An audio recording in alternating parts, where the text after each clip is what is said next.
as it is clear. We are in an era of rearmament to respond to the short-term urgency to act and to support Ukraine, but also to address the long-term need to take on more responsibility for our own European security. On Saturday, we also agreed a new £2.2 billion loan for Ukraine, backed not by the British taxpayer, but by the profits from frozen Russian assets.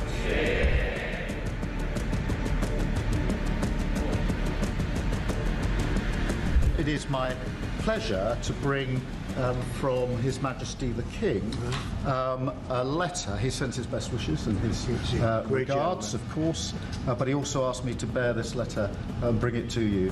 So can I present the letter from the King to you? Thank you very much. Am I supposed to read it right now? Yeah, please do. I will do. I've got to tell him what your reaction is, so I need to know. I need to know. He is a great gentleman. A great, great gentleman. He said he thinks the war's going to go on for a long time, and he better not be right.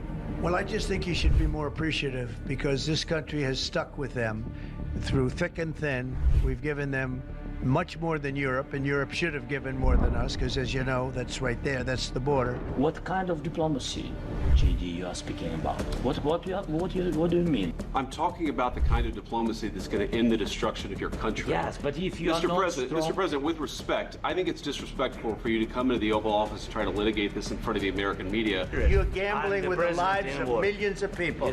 You're gambling with World War III. You're gambling with World War III.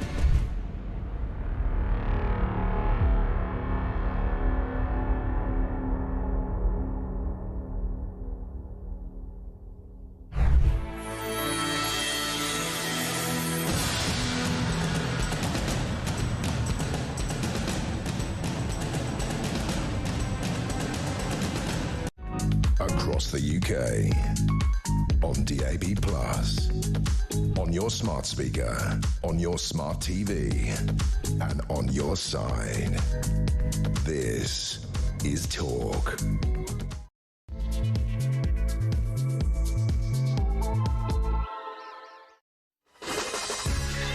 Welcome to Morning Glory. It is April Fool's Day, believe it or not, 3 minutes past 6. There was a tradition, it used to be when I worked in newspapers, that people would put ridiculous stories that nobody could possibly believe, but they always did believe, in the newspapers every single morning of April the 1st. Of course, the trouble is now that the real stories are so ridiculous that actually nobody bothers anymore, so I'm hoping that nobody's going to give us any April Fool's jokes this morning, nobody's going to give us any April Fool's stories this morning, because what we are facing, ladies and gentlemen, is a very serious crisis of mammoth proportions. To wit, Keir Starmer, who thinks he's doing a good job. Yesterday, he had a summit of a load of people from Eastern and Western and Northern and Southern Europe, all of whom came to London for about 10 minutes to sit in front of him while he said he was going to smash the snaggling guns and all the rest of it. Yvette Cooper talks about making sure that we will keep our borders safe, all the while doing literally the square root of bugger all about it. 0344 499 1000. We've moved on from that, of course. We've now got two-tier justice, two-tier bail conditions, and even Donald Trump has said, basically, there will be no free trade with the UK without free speech. So we may well indeed avoid getting tariffs if Keir Starmer stops getting the police to send people round to arrest you for saying something on Facebook that they didn't like. And we'll be talking about all of that. Peter Bleksley's here, returned from his mission abroad. Very good morning to you, Peter. Good morning, Governor. Good to see you. We've got plenty to talk about, including an exclusive on Talk, which is all about Mad Ferret up in Manchester. The police are apparently taking so much cocaine and drinking so much that there's a massive problem with the numbers of people actually in the force under suspicion. We'll bring you all of that. Birmingham's declared war on rubbish. They've apparently declared a major incident now that they've got a massive problem with rats as big as cats running around and nobody's to empty the bins. We'll be talking about judges backtracking over two-tier sentencing. It looks like a victory for me and the home of common sense, of course. And also, we'll be talking about the council fat cats, the people who take your council tax money, give you absolutely nothing in return, and are raking in six figures, I kid you not. not. We got migrant of the day. We got awful April looming for everybody. Everybody's bills are going up. Water bills, electricity bills, fuel bills, everything's going up. And what's going to be the answer from the government?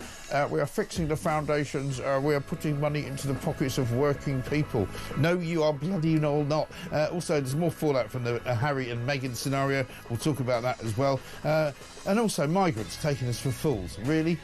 Did you not expect that to be the case? It's 5 minutes past 6. This is Morning Glory. Let's get it on.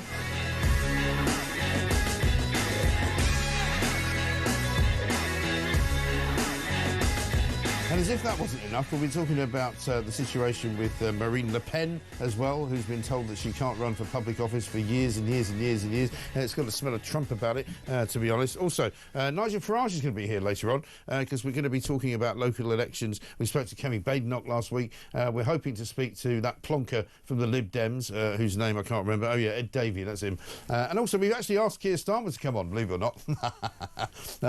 So far, he's not very willing, strangely. Peter Plexley's here. Very good morning to you, sir. Great to see you, Welcome Mike. back from your mission abroad. Thank you very much. Yes, nearly 3 weeks in Botswana in Very Southern nice Africa. too. What was the food like there? I got used to it eventually. Did you? Yeah.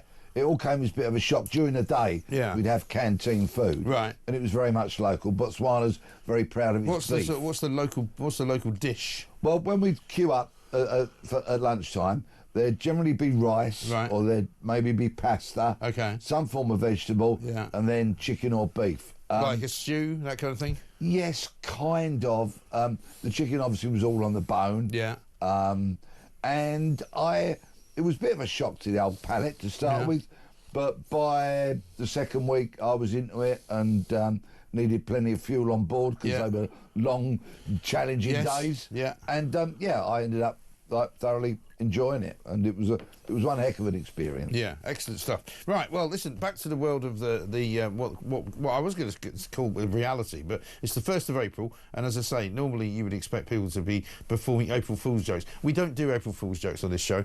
We just don't. It's just boring, it's ridiculous, it's repetitive. It's the sort of thing that public school boys do. So the Guardian's probably got a story somewhere about some April Fool, and the Independent will probably have it as well, but we're not doing it here, because the stories, quite frankly, for Awful April are absolutely awful.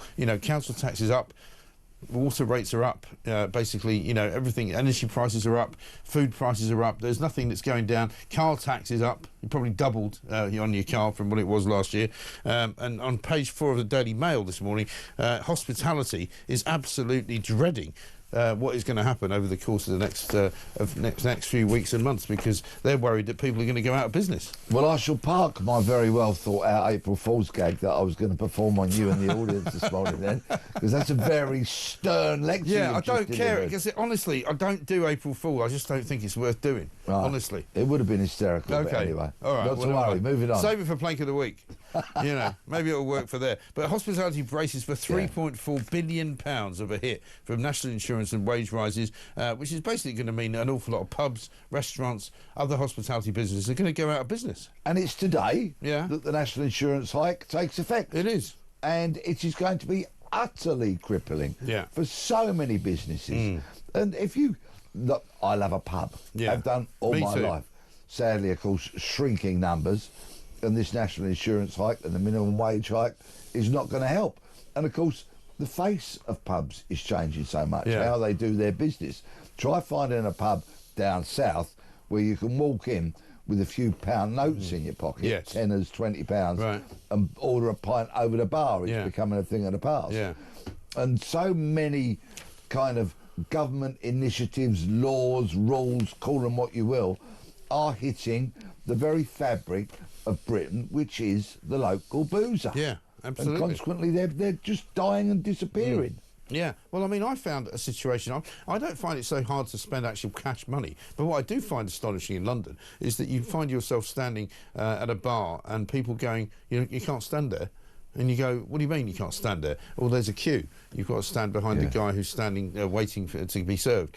And in fact, this happened to me and my boss on Thursday. We were in a pub not far from here, and this guy asked us to move away from the bar. I said, no, this is where I'm standing. I bought my drink, I'm standing here. And he's like, well, people can't get past you to order. And I said, well, that's their problem. They've got to get around me. That's what happens. That's the way bars work. You stand there, a guy goes round to the right of you, or he comes in between you. That's how it works. Well, of course, unfortunately, in recent years, the role of bar staff has been degraded. Yes. Back in the day, the governor of any pub you would walk into, or his staff, would know who was next to be served. Right. You didn't have to form a queue. No. The brilliant bar staff knew it. They just saw you and went, you're next. Exactly. Right? Absolutely. Yeah. And if you happen to move up to the bar and somebody was already waiting, and by mistake they came to you, of course, good British managers... You go, no, he's first. He's first. He's before me, exactly right. Yeah. You didn't need to have rules, you didn't need to have it written down. It's like our constitution. You didn't need somebody to say, oh, no, you've got to refer to this list of things that I've got to do here, which is the country we are now in. Let's talk about deportations, let's talk about migrants. The front page of The Sun today has got Soft Touch UK taking us for fools. Basically, migrants are boasting about being now put up into taxpayer-funded hotels as bills paid by millions of Brits rocket. Two men posted a TikTok video with Albanian captions in a room after paying £3,000 to cross the channel. Let's have a look at what Keir Starmer says about people smugglers. My message to people smugglers is this: we're breaking your business model and leaving you nowhere to hide. We're working with law enforcement partners across the world to freeze your assets, to ban your travel and put you behind bars. When I was this country's chief prosecutor, I locked up terrorists who plotted to blow up planes across the Atlantic. Now I'm going after the criminals who put people on small boats across the Channel. We're boosting enforcement with a new Border Security Command. We're giving the police more power to stop smugglers in their tracks. And we're making sure no one can profit from this vile trade. Since the election, this government has returned over 20,000 people who have no right to be here, and we aren't going to stop. Returns will continue to increase. My plan for change will save lives, secure our borders, and smash the gangs for good. Yeah, who do you think he's talking to? I see he's doing his bit for net zero there, by the way, by not putting the lights on, sitting there in the dark. Well done, Ed Miliband. We're very pleased for you. Does he realise that actually people who run what you might regard as human trafficking rings, smuggling gangs, you know, cocaine running organisations aren't actually that bothered when you tell them that you're coming after them, they're breaking the law, because they already know that. This government has smashed more avocados than it has gangs. Seriously, right? I wouldn't even bet that he could do that, to be honest. No, and I just have to say, when he talks when he talks about prosecuting people that wanted to bring down airplanes, a great mate of mine was working for the security services on a surveillance team, and he followed the suspect, and consequently my mate identified the bomb factory in East London where they were making all those things, and it remains a matter of great pride that he's my mate, and he did save literally thousands of lives by doing his job brilliantly that day all those years ago. But anyway, back to blah blah blah Starmer, right? It's the same old nonsense. He frightens no one. So no how's he going to make sure that no one profits from this vile abuse? How's he going to do that? Yeah, exactly. It's just complete nonsense. Isn't it? Rubbish. Yeah. And when he talked about, not in that clip, but in other clips about when he prosecuted the war on drugs, oh yeah, well how did that end up? Yeah. Right, a war that cannot and will not ever be won. Right. And the gang thing, it's just, I feel the frustration and the irritation, and I think there's people out there shouting at their radios, or if they're watching online this morning, because this illegal migration problem is not going away, and it's ludicrous. Why can governments not do something about rigid inflatable boats, dinghies, that are coming across the English Channel? Why can they not stop that? Because they don't want to, is the straight answer. Because they don't know how they can say that they're doing it without upsetting a few people that they like to have dinner with. Let's have a look at what Number 10 have said about deportations, because I'm going to come back to you on this one and say to you that this number of deportations they keep claiming is, like, you know, higher than ever, is the same number they gave us about 3 months ago. Check it out. lifting. So they're not actually continuing to deport people. And of those 19,000 people, only less than 4,000 of them are foreign criminals. The rest of them are people who've volunteered to go back, who may or may not have even been paid to go back. So the whole thing is a crock of BS, I'm afraid. If it was 4 flights an hour of all those foreign criminals banged up in our prisons, then I might say fair play. Yeah, good on you. Yeah, rounding some people up off the streets of London, Manchester, Birmingham, Bradford, Rochdale, Blackburn, you know, Glasgow, Edinburgh. Great. Yeah, absolutely, go for it. And keep the list going. They're not doing it. And they were handcuffed behind their backs and they were being marched onto planes. They had no right to be here. Yeah. They'd come in foreign boats. Having their heads shaved like they do in El Salvador. Yeah, they'd come in boats like yesterday. Yeah. You know what I mean? Right. And if all those were being frog marched straight onto planes and flown to goodness knows where, as long as it wasn't in the UK, then I'd go credit where it's due. Yeah. But it isn't that. No, it's not that. It's just not that at all. Right. And there's more people, in fact, coming than ever. And he said yesterday they had this ridiculous migrant summit of all of these, you know, sort of, you know, home secretaries from around the world who came to London for this meeting, which lasted about 15 minutes. And they basically said, you know, we are absolutely ratcheting up our, you know, our belief in what we're doing. We are deporting more people than ever. It's beginning to work. It's not beginning to work at all. There's more people have come here. 6,000 people have come here this year alone. Which is 40% up on what it was last year. So, I mean, they're lying to us. I bet the buffet. I'm sorry. I bet the buffet was lovely. I'm sure it was really good. Yeah, down Downing Street. Here's a rise in average annual household family bills. Right, broadband bills. This is up on average since today has begun, April the 1st. Broadband bills up 36%. Phone bills up, £36. Phone bills up £46. TV licence has gone up by £5. Nursery fees, if you happen to have kids in nursery, up £756. Energy bills up £111. Council tax up £109. Water bills up £123. Car tax doubles for whatever car you've got, unless you've got an electric car, in which case it's £10, when it used to be nothing, but next year it's going to be more. And if you've got a Tesla, you're going to be paying hundreds and hundreds of pounds as well. The whole thing is at £4,500. The Sun is saying basically families in Britain are facing £4,500 jump in bills from today as living standards are squeezed. I mean, that's the reality. That's the April Fool's joke, ladies and gentlemen. That's the joke that they're perpetrating on the good people of this country. Absolute scumbags. And we haven't even gone anywhere near the cost of things in the supermarket, for example. No. And now if we rewind 3 or 4 years, when we had rampant inflation at 11%. Yes. If a government turns around and says, well, we've got inflation down to 2%, that is still 2% of what now is 120% of what it was 3 years ago. Exactly. So it's extortionate, and everything is so shockingly expensive. Whatever you're going for. Yeah. Putting petrol in the car, going for a haircut. Right. Buying a sandwich. Go for a curry go now. to work. It costs hundreds of pounds. It used to cost like £50 to go for a curry on a Friday night. It's now costing you in excess of £100 for 2 people. It's shockingly expensive. Everything is expensive. Yeah. Wages are squeezed. Yeah. People are losing their jobs. Yeah. This country, I'm afraid, is a mess. It's on its knees, isn't it? It really is. Know, and we need to bring it up from its knees. Well, I still believe, as I say all the time, you know, as much as I wrestle and rail against these horrible, horrible, ghastly people in government, we are still a great country. We are still capable of saving it, but we've got to get them out. We've got to get them out in order to renew this place that we call home.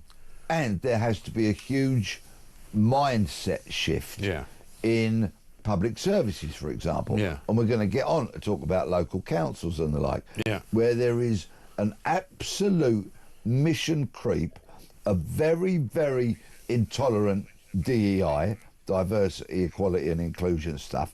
It's like a mafia has taken hold of so much of the public services and these are not even and private companies. And these are not necessarily party political people. These are people who run the councils as their job. Professional civil servants, basically, who are paid in excess of 6 figures to run councils basically into the ground. And they are woke and liberal and leftist and intolerant and nasty. And well paid. Yes, and woe betide anybody who wants to stand up to them. Yeah. And we frequently see articles in the newspapers about people who have done exactly that and find themselves being pilloried, punished and ostracised as a result. Because, say, for example, you don't want your school teaching a certain particular faith or some certain sex ideology and all that kind of nonsense. Stand up to it and down they come on you like a ton of bricks. This country needs a fundamental reset. Yeah. We need to get rid of the plague of laziness, which absolutely pollutes so much of the public services and local council employees. And I hear examples of this crippling, rampant, unforgivable laziness where people go into the civil service, local council employees, and they're in it for what they can get, not what they can give, not how they can make a difference, not how they can serve the public, just what they can take. And it's endemic throughout the country. We need a reset. We need a nation builder from somewhere who's going to stand up and say, this was a once great nation, we can get it back to what it was, but we need a reset. Cut waste, cut laziness, do your job, have some pride, earn your money, put your shoulders back, put your chest out, be British, and let's do it for this country. That's a very, very good message. That's the best message I've heard for April the 1st. That's exactly how we're going to go forward. It's awful April. People's taxes are going up, people's bills are going up all the way. And we're going to talk about the police in a minute. But let's get a voice note from Tony on that subject. Morning, Mike. It's Tony from Nottingham. I've spoken to you before. I'm an ex-police officer. I just wanted to reassure you about the police, because it turns out that, looking on the website, Leicestershire Police have got sustainability officers that are planting trees to offset their carbon footprint. So I just find that very reassuring, and I hope you could share it with your listeners. Keep up the good work. Thank you. Yeah, Tony, thank you very much. Former police officer saying, isn't it great we've got sustainability officers planting trees? Isn't that wonderful? Just what you need from the police when you're getting your head staved in by a couple of migrants who've turned up from Ethiopia just this morning. Anyway, listen, 22 minutes past 6.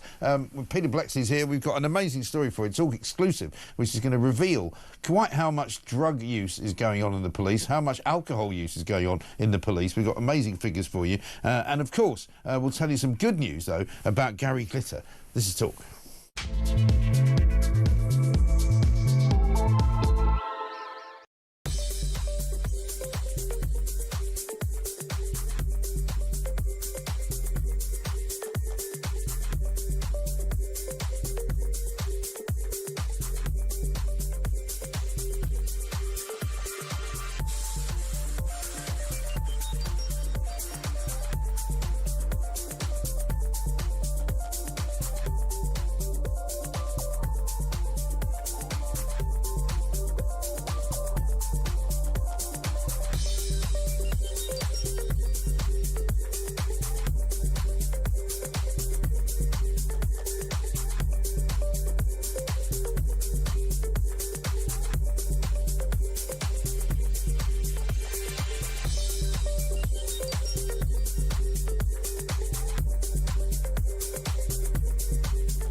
The mask has slipped and will continue to slip. This charity boss, of course, also calls out Meghan as being difficult and controlling and equally bullying. But it's kind of what the likes of you and I on this station have known for, well, about 3 or 4 years, I think, isn't it? That they are as hypocrites. Well, they're also just not very nice people. And I think you can always tell when people aren't very nice and they put on this little act to make it look as though they're all virtuous and lovely and fluffy. We know they're not. They are not very nice individuals. The mask is slipping, yeah, good on them. Across the UK, on DAB+, on your smart speaker, on your smart TV, and on your side. This is Talk. Back to Morning Glory, 24 minutes past 6. I can tell you that we've just been in receipt of some incredible information. Producer Christian's come up with this. This is Leicestershire Police's sustainability policy. Would you not believe, Peter? Just in case you were wondering about it, advise our staff and the public through the provision of information to encourage sustainable actions across our police force, conserve the biological diversity across all our estates to enrich and sustain healthy flora and fauna species, minimise water usage and promote a water-conscious mindset. These are the police. So let's rewind 40 years or so and imagine that I'm sitting in the CID office, okay, at my desk. Yes. And out Can of we the have office, the Sweeney music playing in the background? Yeah, certainly. And out of the office comes my governor. Yeah, there you go. The DI wanders down the office. Says, "Oi, Blex, get your trousers on. You're on early turn tomorrow." I say, "Yes, governor." He said, "Right, I want you to come in early. 5 o'clock start, don't be late." "OK, Gov. Are we going on a search?" Yeah. "No, Blex, we're going to plant some trees." I mean, can you imagine And we're going to put some fauna out there as well. Yeah. But be careful, don't water it though. Because, I mean, by the way, sustainability, it seems to me, if you put flowers in a flower bed and you don't water them because you're conserving water, they're going to die, aren't they? Well, I mean, call me old-fashioned. Themselves being arrested. Yeah. But let me just point out, Leicestershire Police, their chief constable, who was just retired or is about to retire. I hope he's going to retire soon. Also serves on the sentencing council. Right? We'll get to that in a minute. So there you go. Yeah. Their main point at the beginning of this priorities list that they've got, begin a transformational change towards renewable energy sources over that of non-renewable fossil fuels. You wouldn't even know that was a police organisation, would you? Could you kick some doors in and nick some burglars? It sounds like Just Stop Oil. Yeah, here we go. Develop infrastructure and invest in technology to aid the transition of our force fleet towards the use of electric vehicles. Just go and buy some then, if that's what you want to do. Sorry, I can't chase the man who just robbed a bank because I haven't charged my car. It's not got any charge in it. I mean, for God's sake. How about this for a story, right? Cokehead Coppers, it's called. It's a Talk exclusive. Mad for it. Is what we're saying, because it turns out that shocking new figures reveal cops across Britain have been caught taking drugs and turning up to work drunk, sparking fury over the integrity of UK police forces. This is an explosive investigation by Talk. It's uncovered 112 police officers and staff found to be under the influence or in possession of drugs over the past 3 years. And guess where the biggest miscreants are? Not the Metropolitan Police, who bizarrely have not answered this particular survey, but the Greater Manchester Police top the shocking list. 80 officers or staff busted for drugs and a further 17 busted for being drunk at work. I mean, sorry, you're a police officer. Try not to take any drugs. Try not to turn up for work drunk. Yeah, it would help. I mean, it really would help. It's not difficult, this, is it? No, it really isn't. And, of course, as you just pointed out, the Metropolitan Police, the biggest force in the country, decided not to respond to Talk's freedom of information request. Funny that. Why, I wonder. Yeah. They'll say, well, it's difficult for us to gather that sort of information. And probably too busy creating some fauna and plant species for, somewhere near Elephant Castle. Or perhaps they can't count that high a number, perhaps. Maybe, who knows? Maybe so. But, do me a favour. This is the police. I know it's a very difficult, challenging job, but shoveling Charlie up your router really isn't going to make it any easier. It's really not. It really isn't. Particularly if you've nicked it from people who are criminals and you haven't put it in the evidence room and decided to keep it for yourself. One piece of good news this morning on Gary Glitter, front page of the Daily Mirror. First time I've had a decent story for a while. Pop paedophile Gary Glitter is facing financial ruin after losing a court battle with one of his victims. This is maybe the way to get back at these scumbags, right? Because, we've seen Hugh Edwards getting away with a massive pension from the BBC. He's got away with about 300,000 quid that he's refusing to give back to them, that he was paid even though they knew that he was a paedophile. This is a great story because Gary Glitter could be financially ruined. Couldn't happen to a nicer bloke, in my view. And I've been urging for years, even back to the early days of the Proceeds of Crime Act, the real way to hurt criminals, whether they would be an old-school bank robber from the 80s and the 90s, a drug dealer, whoever they may be, is to make them skint. Yes. And unfortunately, the police have been pretty remiss at doing that over the years. They've never really grasped the legislation like they should have done. Because you imagine what happens to a criminal when they are through their criminality, they end up with a mock Tudor mansion. Yes. On the outskirts of the M25. Yeah, and a Lamborghini. Or in a leafy part of Cheshire. Yes. Or somewhere else in a beautiful spot in Northumbria. They get nicked, they go to jail, and they come out and they go straight back to that beautiful to the leafy abode. mansion. Yes, exactly. You know, it's not really a punishment. Right. In fact, I know a fella who was locked up and faced some sanction under the Proceeds of Crime Act. I think they took 150 grand off him or something.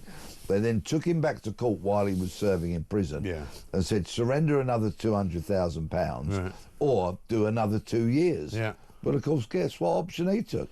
He said, I'm not giving them 200 grand. I'll do another 2 years. Yeah. You know, which is worth it, 100 grand a year. Yeah, absolutely. And be fed and have a roof over your head.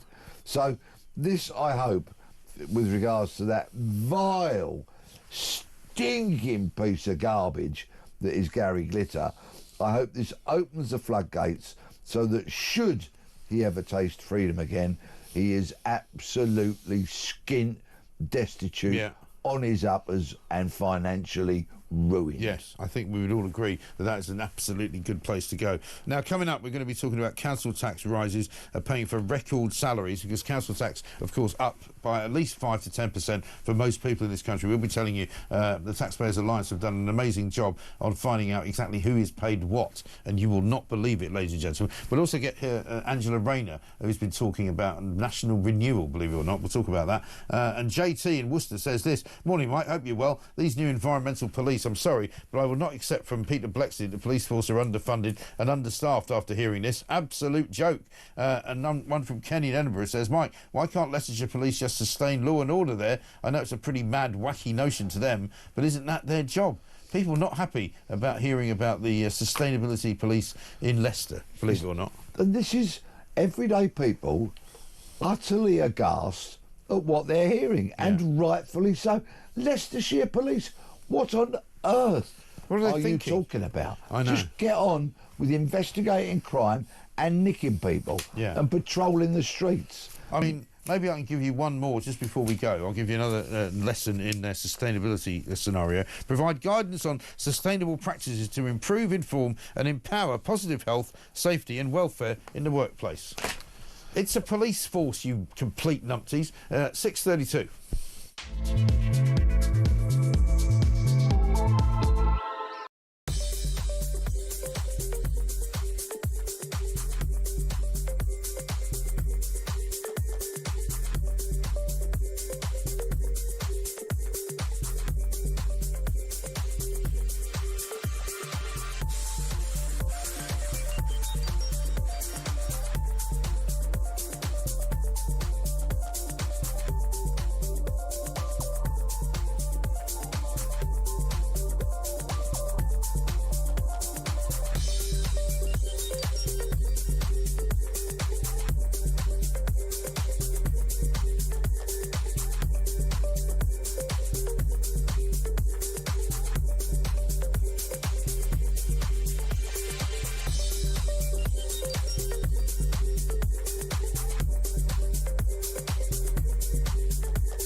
Across the UK, on DAB+, on your smart speaker, on your smart TV, and on your side.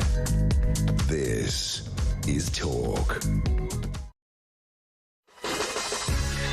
Welcome back to Morning Glory. It's 6:34. Peter Plex is here with me. I've got this from Ugg Ater in Hackney. He says, I've got a business in Islington. They're now employing loads of people to walk around in threes to give people fines if we drop a cigarette. The salary is approximately $35,000 for each of these officers. That'll be the local council, no doubt, who are not that interested in policing crime, but very interested in policing the ordinary people of the county who might put a cigarette out on the ground. A few months ago, I came out of Waterloo train station. I've been on a fairly long journey, and I am a foolish smoker, I know. Please don't start, kids, right? Yeah. And I came out of the station, stood on the steps, had a cigarette, and I was going off to meet someone. And as I crossed the road, I'm looking for a bin, can't find a bin anywhere.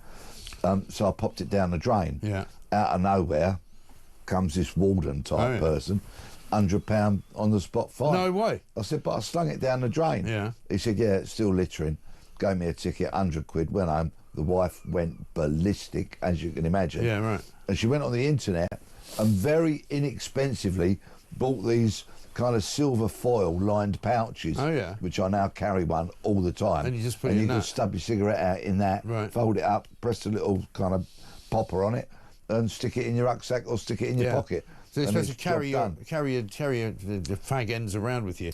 Well, let's hope you don't one day not put it out properly and you suddenly start walking around with a backpack on fire. I'm very, very cautious about it, and I make sure it's properly put out. And then when you pass the but bin... hang on. It's all very well saying all this, right? But when you walk around the streets, there's litter everywhere. Oh, and why are they not straight. picking up people for dropping, their kebab litter or their burger litter or, their fast food, polystyrene boxes, There's litter, literally littering the entire country. 24 hours after getting back to the UK last week, Friday morning, I'm on the tube. I go down the stairs at Charing Cross into the underground part of it, strewn with unsightly, filthy, horrible litter, food remnants. So where are these like. litter wardens then?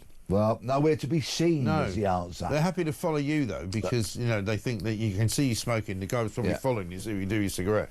Unbelievable. They do like a bit of easy pickings. They don't do. they? Let's have a look at two-tier sentencing because judges yesterday were being accused. We had Robert Jenrick on here yesterday saying, I actually said to him, can we not just do away with the Sentencing Council? Yeah. He wouldn't quite go that far, but he did say we need serious reform. It looks as though, as a result of that interview, they've now folded. Lord Justice Davis, the chairman of the Sentencing Council, announced that it will now suspend guidance which was given to all judges that they should basically treat different people differently. So if you're from an ethnic minority or you're trans or you're a woman or you're not a white British man, you should get an easier sentence than a white British man should get.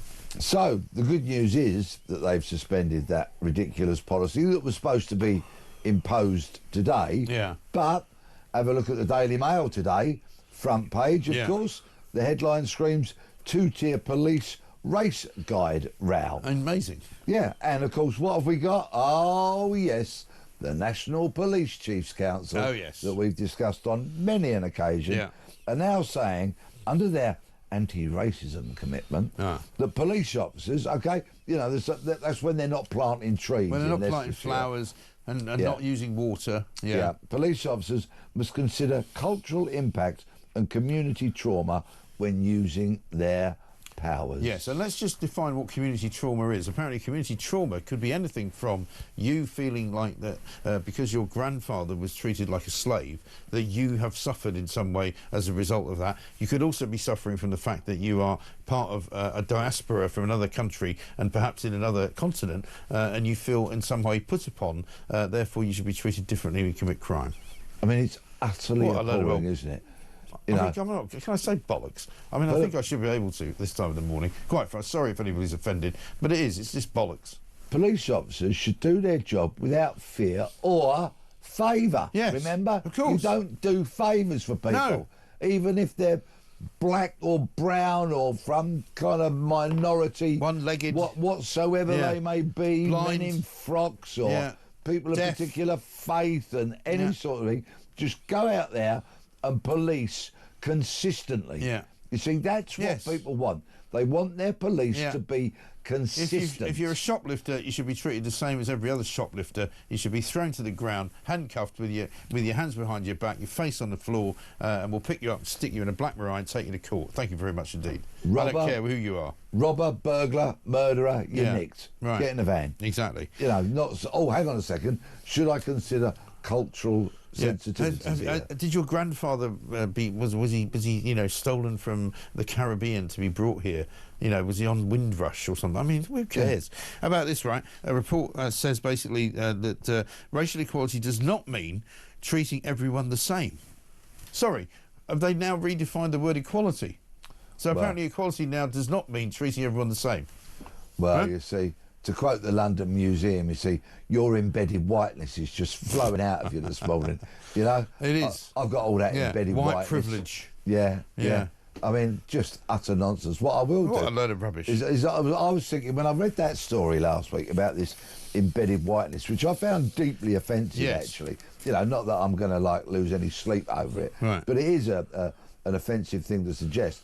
I was wondering, with the tragic loss of life that we have in London in particular, with teenage kids stabbing teenage kids and killing them, I wonder whether we're going to discuss the embedded blackness of all those kids. Because when you look at we can't do that. they are inherently black, tragically. No. Well, how about this? It's worse than that, because we've got old Keir Starmer summoned everybody to Downing Street yesterday because he wanted them all to watch Adolescence, which is a Netflix drama, not a documentary. It's a story about a young white kid, aged 12, who murders another young white kid who happens to be a girl, and they're sort of drawing all sorts of conclusions from it, that, you know, this is all Andrew Tate's fault, or it's my fault, or it's the fault of, you know, right-wing media, that these horrible things are happening, and all the black people in the show are very, very nice and lovely, and all the white people in the show are kind of, you know, pretty much a disaster. You know, and he now has said that he wants this to be shown in every school. You know, I said yesterday on Twitter, I said, what next? You know, Keir Starmer has a summit on EastEnders to work out what working class people really want from a drama. I mean, what's wrong with this bloody idiot? See, it's that embedded whiteness again. You see, perhaps the London Museum were right all along. I wonder whether it's embedded Islam that made certain people go and blow tube trains up. Could be that. Could be that, yeah. I mean, so much can be embedded, couldn't it? It can. Talking of embedded, let's have a look at Angela Rayner. She's talking about national renewal. Have a look. So I can go on a safari. And I'm in Ethiopia. She went to Ethiopia the other day. I mean, I'm proud of where I came from. Yeah, well, why wouldn't you be? Who cares where you came from? You know, we live in a what I would call an egalitarian society. You know, the fact that she comes from a council estate, so what? I don't care. You know, I don't care whether she comes from a stately home or a council estate. Doesn't really matter. But that is a real good indication of what this government is doing. Basically nothing. They're making lots of videos with lots of dramatic music behind them, you know. But I don't know what she was actually saying there. What's she doing? What's she doing? All those strings playing in the background, wasn't it wonderful? Yes. Didn't it really raise your soul in the it's like something out Schindler's List. And say, you know, this is the government delivering the change it promised. Yeah. Or maybe... You know, the girl in the red coat walks in, you know, oh, yeah, she's been saved from the Nazis. What's it going to do with anything? How about this? Rayner on the nation's problems. Check this out. See if it's any better.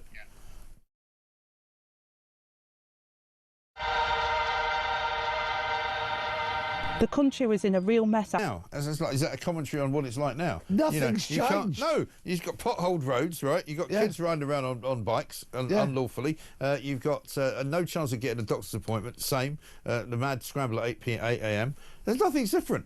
They've been in for 9 months. Yeah, rampant shoplifting. Yeah, I think we need to talk about Angela Rayner's embedded idiocy. OK? Because I'm liking this word embedded. I just think everybody's got something embedded. Yeah, I mean, it's just incredible, isn't it? I mean, they keep talking about 14 years of decline. And yeah, listen, the Tories at the end were not exactly doing a great job. No. However, compared to this lot, they were brilliant, right? You know, compared to what's going on now with this complete and utter bunch of charlatans, liars, you know, hypocrites, you know, complete and utter charlatans. You know, we've got a business secretary who was never in business but pretended he was a solicitor, right? We've got Rachel Reeves pretended she was an economist running the economy into the ground over a cliff. Keir Starmer, who tells one lie after another every single minute of his existence and can't actually lie straight in bed. You know, it's absolutely unbelievable. David Lammy, who spent £1 million flying around on private jets when they said they wouldn't fly around on any private jets. It's incredible. Over 2 million if you take into account the first 6 months that Lammy's been foreign secretary. Absolutely staggering. But come on, look at the positive. Starmer's got some lovely suits. He does look from Lord smart. Ali. Yeah. He does look smart. He does look good. And also, yesterday he threatened to roll up his sleeves so that he could get some real serious work done, you know. This from Ian from the Northwest. He says, Mike, I served 32 years in the police and my last 15 years on response. Peter will know that is the front line. I know there are negative stories, but the vast majority work very hard to protect the public. I know that. Listen, Ian, you don't have to tell me that, but there's no doubt that the police has been denuded by the people running it. And I got a lot of calls yesterday from people who were either ex-police or still currently in it, and they said the biggest problem happened when Theresa May allowed these ridiculous people to come into the police organisation straight from university into management jobs, having never served on the front line, and those are the wokest, those are the people who have ruined it. And it's been made manifestly worse by stupid programmes like the direct entry detective programme. Yeah. And only last week I was away, I don't know if you covered it, Mike, but the police inspectorate delivered a report. Yes, I did see that. Saying how appalling they were at investigating crime. Not fit for purpose, effectively. Yeah, and that supervisors, inexperienced supervisors, you know, they've been promoted into sergeant and inspector role, and of course they know nothing about investigating crime, which is why you end up with police officers going to the house of a radio producer and his partner when they have committed zero crimes. No, exactly. None whatsoever. It didn't stop them holding them for 8 hours in a police cell either. Exactly. Unbelievable stuff. I wonder how much they'll get sued for. Well, let's hope it's quite a lot of money. Morning, Mike, says John in Deal in Kent. Just on my way to work to pay for all the increased bills today. What an absolute joke. And Stuart says, morning, Mike, you were right not to do April Fool's jokes because the April Fool this year is on all of the British-loving patriotic people and it's not funny. I think that's right. Unfortunately, true. Coming up, we're going to look at the local council elections because all sorts of people have launched their campaigns, right? That was a bit of Angela Rayner doing it. Ed Davey is going to be next. He's from the Lib Dems and he is a complete and utter numpty. We'll check it out after this.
Scheme like Rwanda, David, in order to deal Come with on, Mike, it never even saw the light of day, did it? So we don't even know whether it would have worked, and they scrapped it because it was ideological. We know that every assessment, every costing, every independent expert said the Rwanda scheme would not have acted as a deterrent. Experts are often wrong, Mike.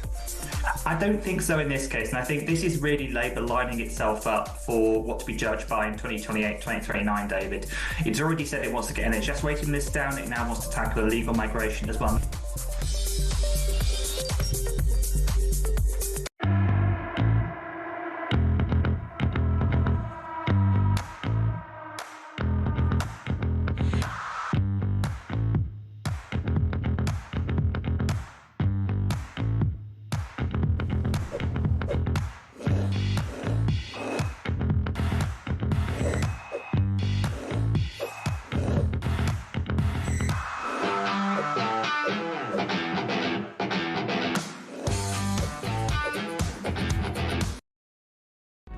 Across the UK, on DAB+, on your smart speaker, on your smart TV, and on your side. This is Talk. Welcome back to Morning Glory. I've got to say, Peter, we've just been handed by Christian, our producer, the sustainability rules for the Metropolitan Police, which we didn't know. Would you like to give us a little flavour of those? Well, bearing in mind this is the largest police service in the land, the Metropolitan Police. I've highlighted one line from this document, and it says, I'm going to leave the last word for you to tell me what that word you might expect it to be. This is a police service. Preventing, controlling and mitigating... ... What would you think that might be? I would think crime. Yes, so would I. Yeah, is it not that? It's pollution. It's pollution. Can you believe it? That's what the Metropolitan Police is spending time, effort and money on. Yeah. They're talking about generation of carbon emissions and air quality pollutants, generation and management of a variety of waste streams, consumption of products and raw material, consumption of fuel and energy. That's what they're concerned about. I mean, for God's sake, how about this one? Enforcement of wildlife crime, working with partners to tackle environmental offences. Why didn't they arrest old Jolyon Moron, who beat a fox to death that day on Boxing Day? I mean, surely that would have been high on their priority list, wouldn't it? Protected species and all that. I mean, I just despair, you know, and how big is the department that deals with drawing up these policy statements and all that kind of thing? And I get it that they might want to have cars with lower emissions, but just go to the manufacturers and say, can you deliver us a decent police car that like flies like the wind, can catch bad people and is all right for the environment? Why do you have to have a raft of policies and of course they've got departments for it and all this kind of nonsense, and they're wasting money? And what's the Metropolitan Police always moaning about? Haven't got any money. Not enough dosh. Exactly right. So speaking of which, let's talk about the fat cats in the councils, right? A record number of town hall fat cats bagged six-figure salaries last year. This is a new report funded by unearthed by the Taxpayers Alliance. 1,092 council pen pushers paid over 150,000 quid, up from 828 the previous year. These are not councillors, by the way. These are the people who run the council, who are sort of, you know, permanent employees of the council. Places like Edinburgh, where I used to work up in Scotland, back in 2006 and 2007, the head administrator of Edinburgh Council, you know, the CEO effectively, was paid £500,000 quid. I mean, it's extraordinary. Absolutely incredible.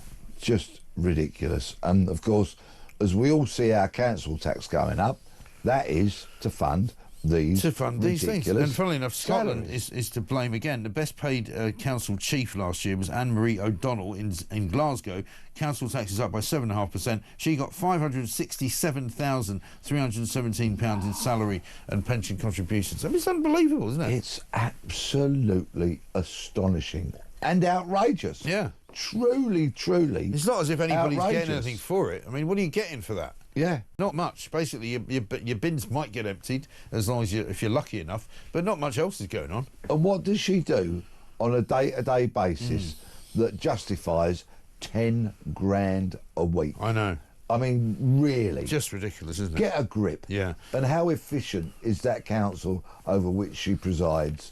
How happy are the people that are paying their council tax increases. What do they think about their services? I'd love them to call in and tell us. Yeah, I'm sure they will. Birmingham, meanwhile, has declared a national emergency on their rubbish collections. We spoke to the Unite union leader yesterday, who said, you know, we'd love to go back to work, but, you know, the local council are trying to squeeze us and make us work for less money. I don't know who's right in this dispute, but basically people haven't had their bins empty since January the 1st. It's astonishingly bad. Rats as big as cats. Echoes of the 1970s. It really is. When Little was sounding like that, 10 feet tall. Yeah. In the capital. Do you remember and Leicester other Square, places. where it was all just piled up right in the middle of Leicester Square, black bin bags? Disgusting. Let's talk about migrant of the day, because it's what we like to do here. A terrorist who planned to detonate a bomb at a football stadium is appealing against his deportation by claiming he will be executed by rival gangsters in Albania. Oh, my sympathy runs so deep. Poor bloke. I feel Maxim my blood Scheller. run cold at the prospect of him being deported back to Albania, from whence he came, because he's a dirty, no-good terrorist. He spent 23 years in prison for killing a police officer in Albania, this guy. He's not somebody we should be protecting. No, most definitely not. We shouldn't give a monkey's uncle about him. But, of course, this is going to come down to immigration tribunal rulings, the Home Office efficiency, and I suspect it's probably going to touch on that thorny question that crops up again and again and again: should we duck out of the European Court of Human Rights? Yeah, I think so. I mean, even Labour are starting to ask that question. The evidence is mounting dramatically. Yes. It really is. I think time, if Brexit was for anything, wasn't it so that we had some self-determination? Sovereignty. Yeah. Yeah, it was meant to be. Yeah. But because we haven't properly left the European Union, we can't seem to quite make that decision. It's ridiculous. So I think the time has come when we just say, nah, we've got to go. We've got to control our own borders. We've got to be our own judges of who stays in this country and who doesn't. Yeah. Very true. One final one. Boss of Prince Harry's charity on the front page of the Times compared to white colonial rulers. This is the woman who was speaking out over the weekend, Sophie Chandorka, who raised concerns about bullying and racism at Sentebale, the charity that he founded in honour of his late mother. Basically, she's accused Prince Harry of likening her work to white minority rule in 1960s Rhodesia. This is really a bad smell for him, and it's not going away, is it? No, and I don't think I'm a particularly spiteful kind of character, and I hope, and I mean this absolutely sincerely, I hope he's in a happy marriage, and I hope his kids have got loving parents and they're having a good time, because that's what I'd want for any marriage and young children. But Harry, really, he could be waking up this morning surrounded by taxpayer-funded professional royalty protection officers that would keep him safe all his life and his family. He could be waking up in a very nice home, again, all paid for by his dad, by the taxpayers, all of that. He could have a very enjoyable life of cutting ribbons, pulling curtains back to unveil plaques, all that kind of stuff, meeting people who were so thrilled to see him every day. He could have been massively popular, absolutely adored, always in the shadow of his brother, of course, but then he knew that from the minute he could walk and talk. And instead, what kind of life has he got now? Yeah, I know. A miserable one, I think. I think we can all probably see that, but that's the problem. How about this from Andy, who's got a voice note for us on Gary Glitter. Good morning, Mike. Good morning, Peter. I'm glad that Gary Glitter is facing financial ruin, but at the end of the day, that's still not going to cure what he is. People like him, in my view, shouldn't even be allowed to walk. I don't think he deserves to breathe the air we do, to be perfectly honest with you. But never mind. Great show, as always, Mike. Andy in Southsea. Andy, good to hear from you. Thank you very much indeed. I think a lot of people will echo what you've just said there. Absolute scumbag. He'd be better off being put down, to be honest, but that's another story. Joanna from Salisbury says, Mike, Angela Rayner's video would have been more funny in Birmingham if she was being proud with a rat chasing her down the street. Absolutely right. And Richie, not so happy, he said, thanks, Mike, for effing my day up by showing the clips of Angela Rayner. It was a good show up until then. And he says, please say hello to Peter for me. Peter Blexley, good to see you again, man. We'll see you soon, I'm sure, for Plank of the Week. We are here until 10 o'clock. This is Morning Glory, and we'll be back after the news.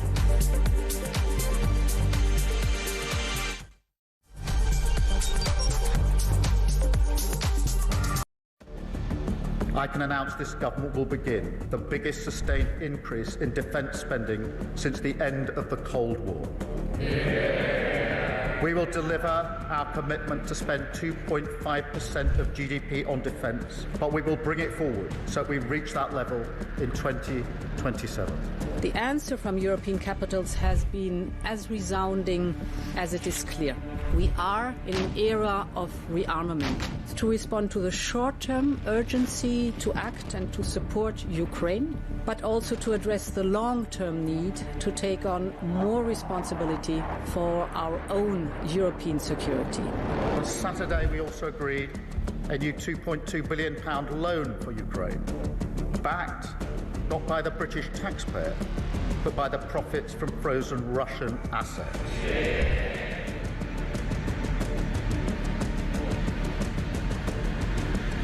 It is my pleasure to bring from His Majesty the King a letter. He sends his best wishes and his regards, of course, but he also asked me to bear this letter and bring it to you. So can I present the letter from the King to you? Thank you very much. Am I supposed to read it right now? Yeah, please do. I will do. I've got to tell him what your reaction is, so I need to know. I need to know. He is a great gentleman. A great, great gentleman. He said he thinks the war's going to go on for a long time, and he better not be right. Well, I just think he should be more appreciative, because this country has stuck with them through thick and thin. We've given them much more than Europe, and Europe should have given more than us, because as you know, that's right there, that's the border. What kind of diplomacy, JD, you are speaking about? What do you mean? I'm talking about the kind of diplomacy that's going to end the destruction of your country. Yes, but if you Mr. are not President, strong... Mr. President, with respect, I think it's disrespectful for you to come into the Oval Office and try to litigate this in front of the American media. You're gambling with the lives of millions of people. You're gambling with World War III. You're gambling with World War III.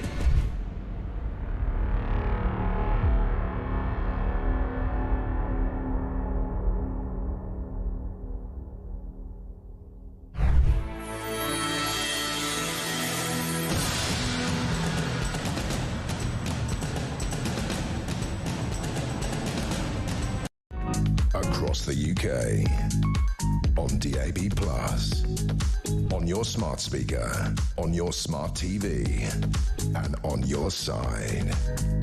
This is Talk.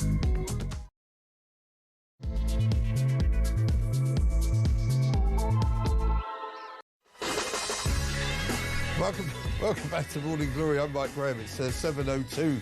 I'm sorry, I'm just smiling because I've just been handed by Christian the London Ambulance Service's carbon neutral plan from April 2022 to March 2025. I mean, never mind the fact that you can't actually get an ambulance. You have to wait 8 or 10 hours for one. Never mind the fact that when you get in the ambulance, you get to the hospital and you have to wait outside the hospital for possibly a couple of days before you get let in. But basically, you might die in a London ambulance. But the good news is it's very sustainable when it comes to the environment. For example, over the last decade, the London Ambulance Service has taken some actions to reduce the environmental impact of its operations, which presumably has included not sending out any ambulances to anybody, so you're not actually using any fuel at all. How about this? The replacement of non-ULEZ compliant vehicles with compliant models. Well, that's good. The introduction of zero-emissions vehicles across sections of the non-blue light fleet. How about this? Increasing the proportion of calls that are responded to by hear and treat where appropriate. What does that mean?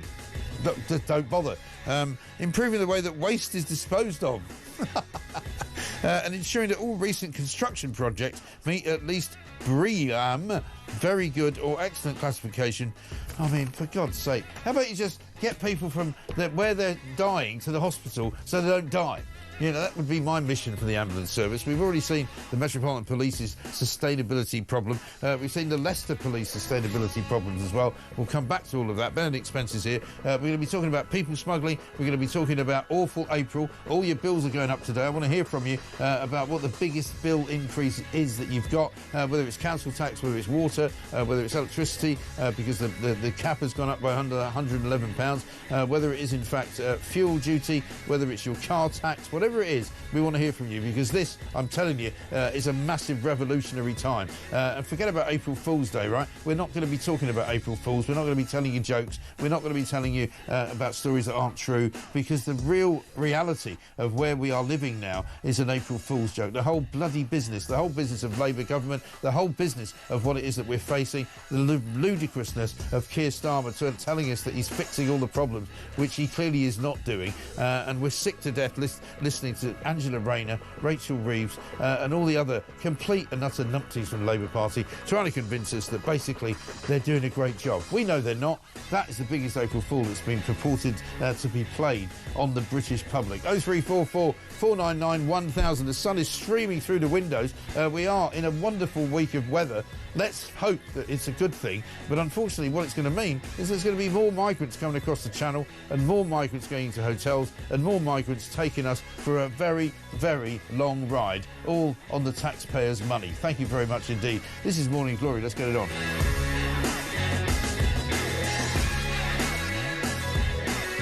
A couple of interesting manoeuvrings going on out there.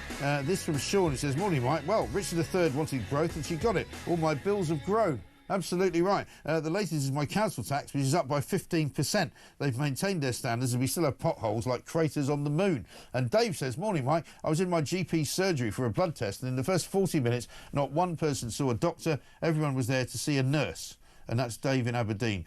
Tell us your stories. Keep us absolutely informed about what your lives are like, because that's how we get the impression that we can tell the politicians whenever they come on. Last week, we actually had 2 Labour ministers from the Cabinet, incredibly. I don't know if that's going to be the end of that, and we're never going to see them again. But quite frankly, I mean, we need to be able to have the information so that we can tell them when they come on. One of the things that I want to talk about, and I want to talk about it continually over the course of this week, is the NHS waiting list, because the government are boasting. They're using it as some kind of political tool. They're saying constantly, "Oh, we've brought the waiting list down."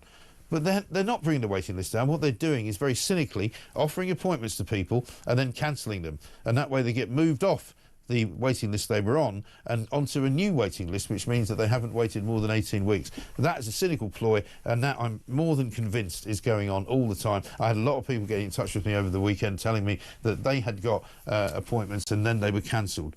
So if you've got any information on that at all, do please let us know. 0344 499 1000. Let's talk to Benedict Spence, political commentator, here with us. Awful April, Benedict. Welcome to it. I'm going to say there's no point in pretending that we can play some April Fool's jokes on people, because the biggest joke is this government. Well, exactly. And we're all sort of sitting here thinking, can we make light of this situation? And I suppose in many ways that's the only thing that you can do, because it's so farcical, the state at which so many aspects of this country have got into. I mean, you've already highlighted so many in the course of however many minutes this morning, be it migration, be it the ambulance service I heard you just talking about there. And I was sat there thinking, are they going to tell us, oh, good news, if you die in the back of one, we'll compost you rather than put you in a crematorium? And you sort of sat there thinking, that's exactly the sort of thing that they'd spin and say, isn't this good news? And we'd all have to sit here and go, what? I just want to see a doctor. I just basic functioning services. Is that too much to ask? To which you're sort of told, yes, it is too much to ask. However, net zero, very important, it is a joke. I mean, we started this only by chance, because it came up in a conversation with Peter Blexley about Leicestershire Police, who are up in arms about all sorts of things. It turns out they've got a tree planting policy. Never mind about arresting any criminals or actually solving any crimes. The one thing they are doing is planting trees. And you just think, how did we get here? How on earth did we get here? I mean, do you know what? I'll be charitable. I'm all for trees. Trees are good things. But do you know what? Trees plant themselves. Trees are actually really good at it. Trees are fantastic at being able to find spots to grow themselves. You don't have to do it. You just have to get out of your way. But it's the very fact that these are the things that are prioritised. These are the things that are pushed. And that we are supposed to congratulate people. We're supposed to congratulate or be grateful to our authorities, to our police forces, to our fire services, to all of these people when they turn around. And the other thing, of course, is things like gender or racial equality. When they turn around and go, yes, crime stats are down. However, half of us are now one-legged women. And you think, what on earth has that got to do with anything? This isn't what I pay my taxes for. But the police will turn around and say, but it's very important that we get our diversity targets done. And when you have governments and councils and leaders that are so captured by this nonsense, and it gives them an out. And that's the thing. It's always about finding excuses for not having to do things. And again, you picked up on it just there. The idea that a government can turn around and say waiting times are down, and you think, but that's because you found a loophole, you found a way out by cancelling your appointments, not by actually improving things. That's all it is, finding it out. No. And if you look at this, right, I'm going to play this little video about the deportations that have been going on from Number 10. This came out yesterday. I say it's a complete and utter falsehood, all of it. Have a look.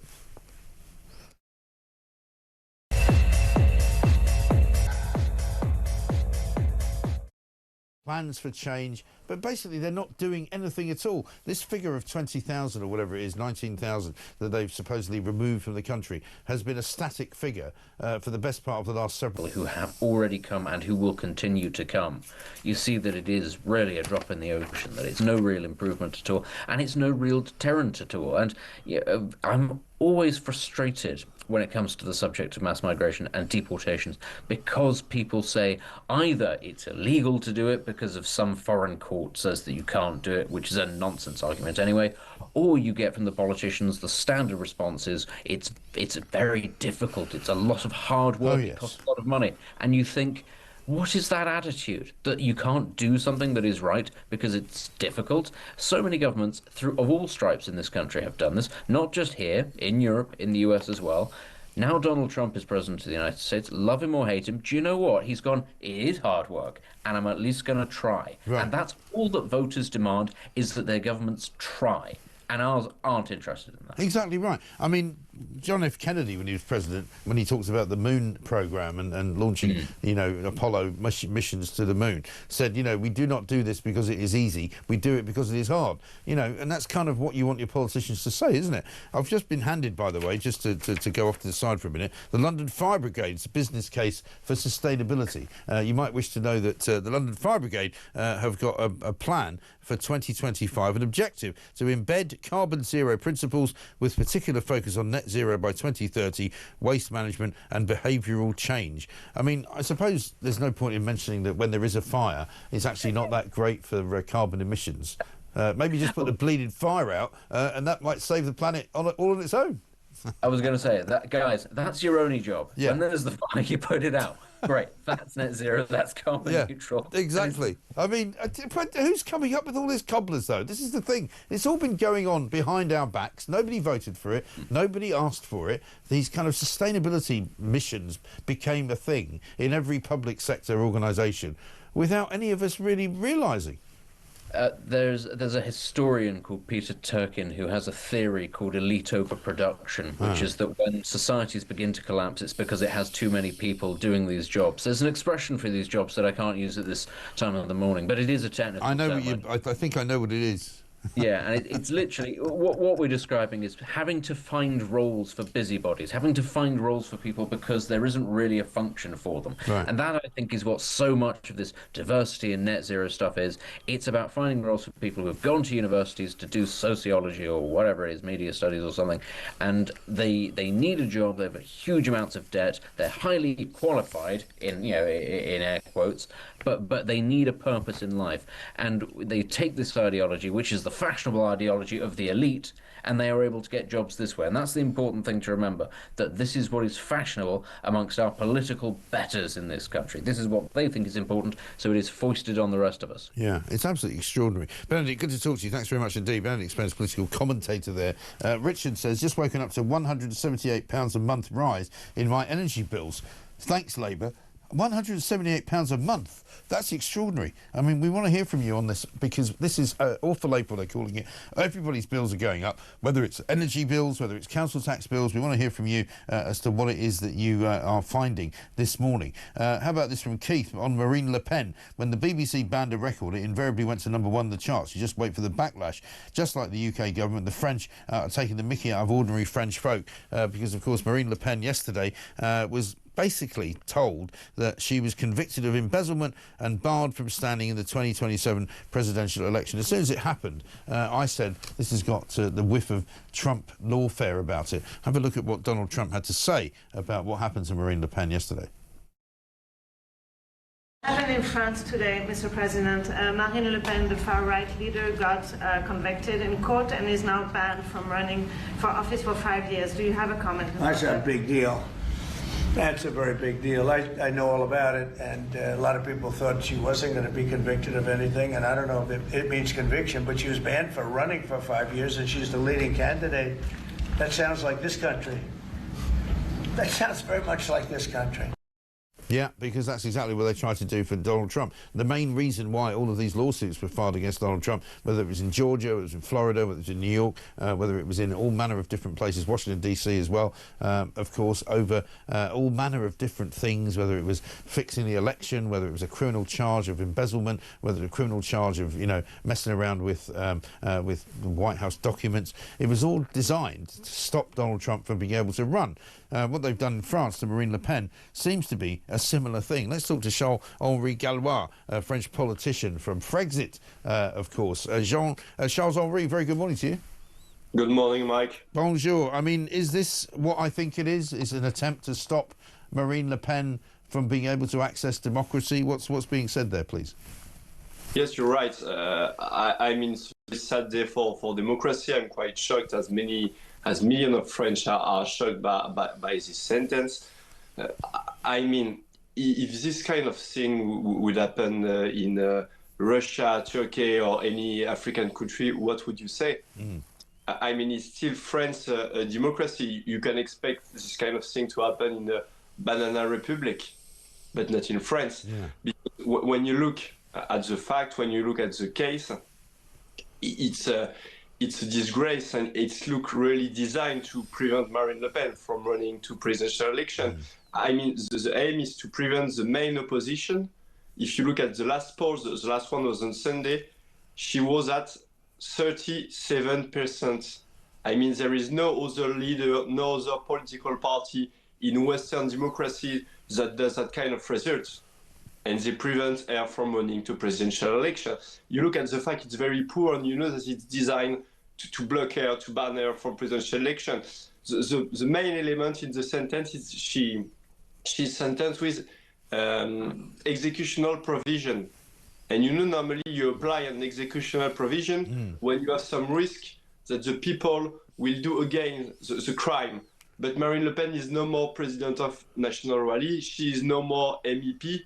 So what is the risk? And yet they apply this. They apply this because if she appeals, it will allow her to go to presidential elections. So that's one thing. And when you look at the case, it's so poor. What they blame that the parliamentary assistant, they do national politics. But you know an MEP in France and in all the countries, he does as well national politics. So if you assist him, you will assist him in national politics. So they blame the role and the status of the parliamentary assistant, which is a joke, which is a totally joke. So they blame politicians to do politics. Right. And interestingly, it's basically what is the case. So it's totally, let's say, disproportionate the sentence to ban her to run to election. It means that they wanted to ban Marine Le Pen. They want to prevent Marine Le Pen from winning the next presidential election. Yes. A lot of people think it will backfire, though, because actually, whether she runs or not as the leader of the party will triumph and the party will do very well. A lot of people also pointed yesterday to Christine Lagarde, who's, of course, now the president of the European Union and was president of the European Central Bank. You know, she was also fined an amount of money for some missteps that she made when she was involved in Brussels. But she was not banned from running for office. She was not, you know, punished in the same kind of way. And you know what, Mike, you're right. And you know what? The current Prime Minister, François Bayrou, had exactly the same case when they were, when his party, they had MEPs and parliamentary assistants.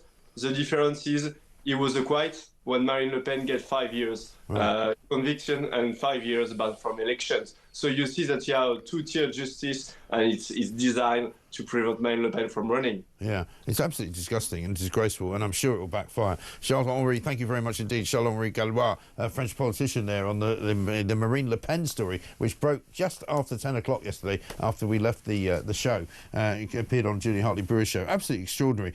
She's basically denounced a denial of democracy She was convicted yesterday of embezzlement and barred from standing in the 2027 presidential election. A lot of people, including Andrew Neil, who knows a thing or two about France, he spends a lot of time there, said that this will basically make France explode politically. You cannot just stop people from voting in the way that they want to by locking people up and by convicting people of dodgy criminal offences. Absolutely staggering stuff. 20 minutes past 7. Coming up, we're going to talk to Stephen Barrett about the Sentencing Council. He's a barrister. Also, some net zero action. We'll maybe talk about sustainability in the fire brigade, in the ambulance service and in the police with Catherine Porter.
There was no evidence to support the initial accusation, leads me to believe that this was an overreaction. And looking at the video footage that you showed before this interview, where you had 6 police officers on a quiet, suburban, peaceful street to arrest 2 people who, from what you've said and from the reports, are just parents wanting the best for their child, seems to be a complete overaction.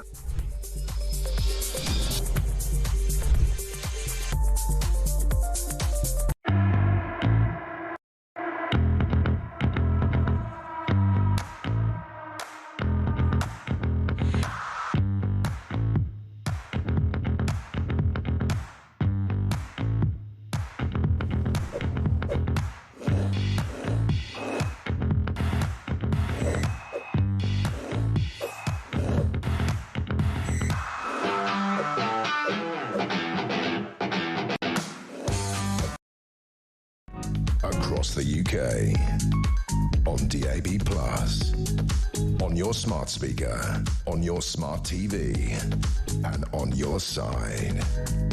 This is Talk.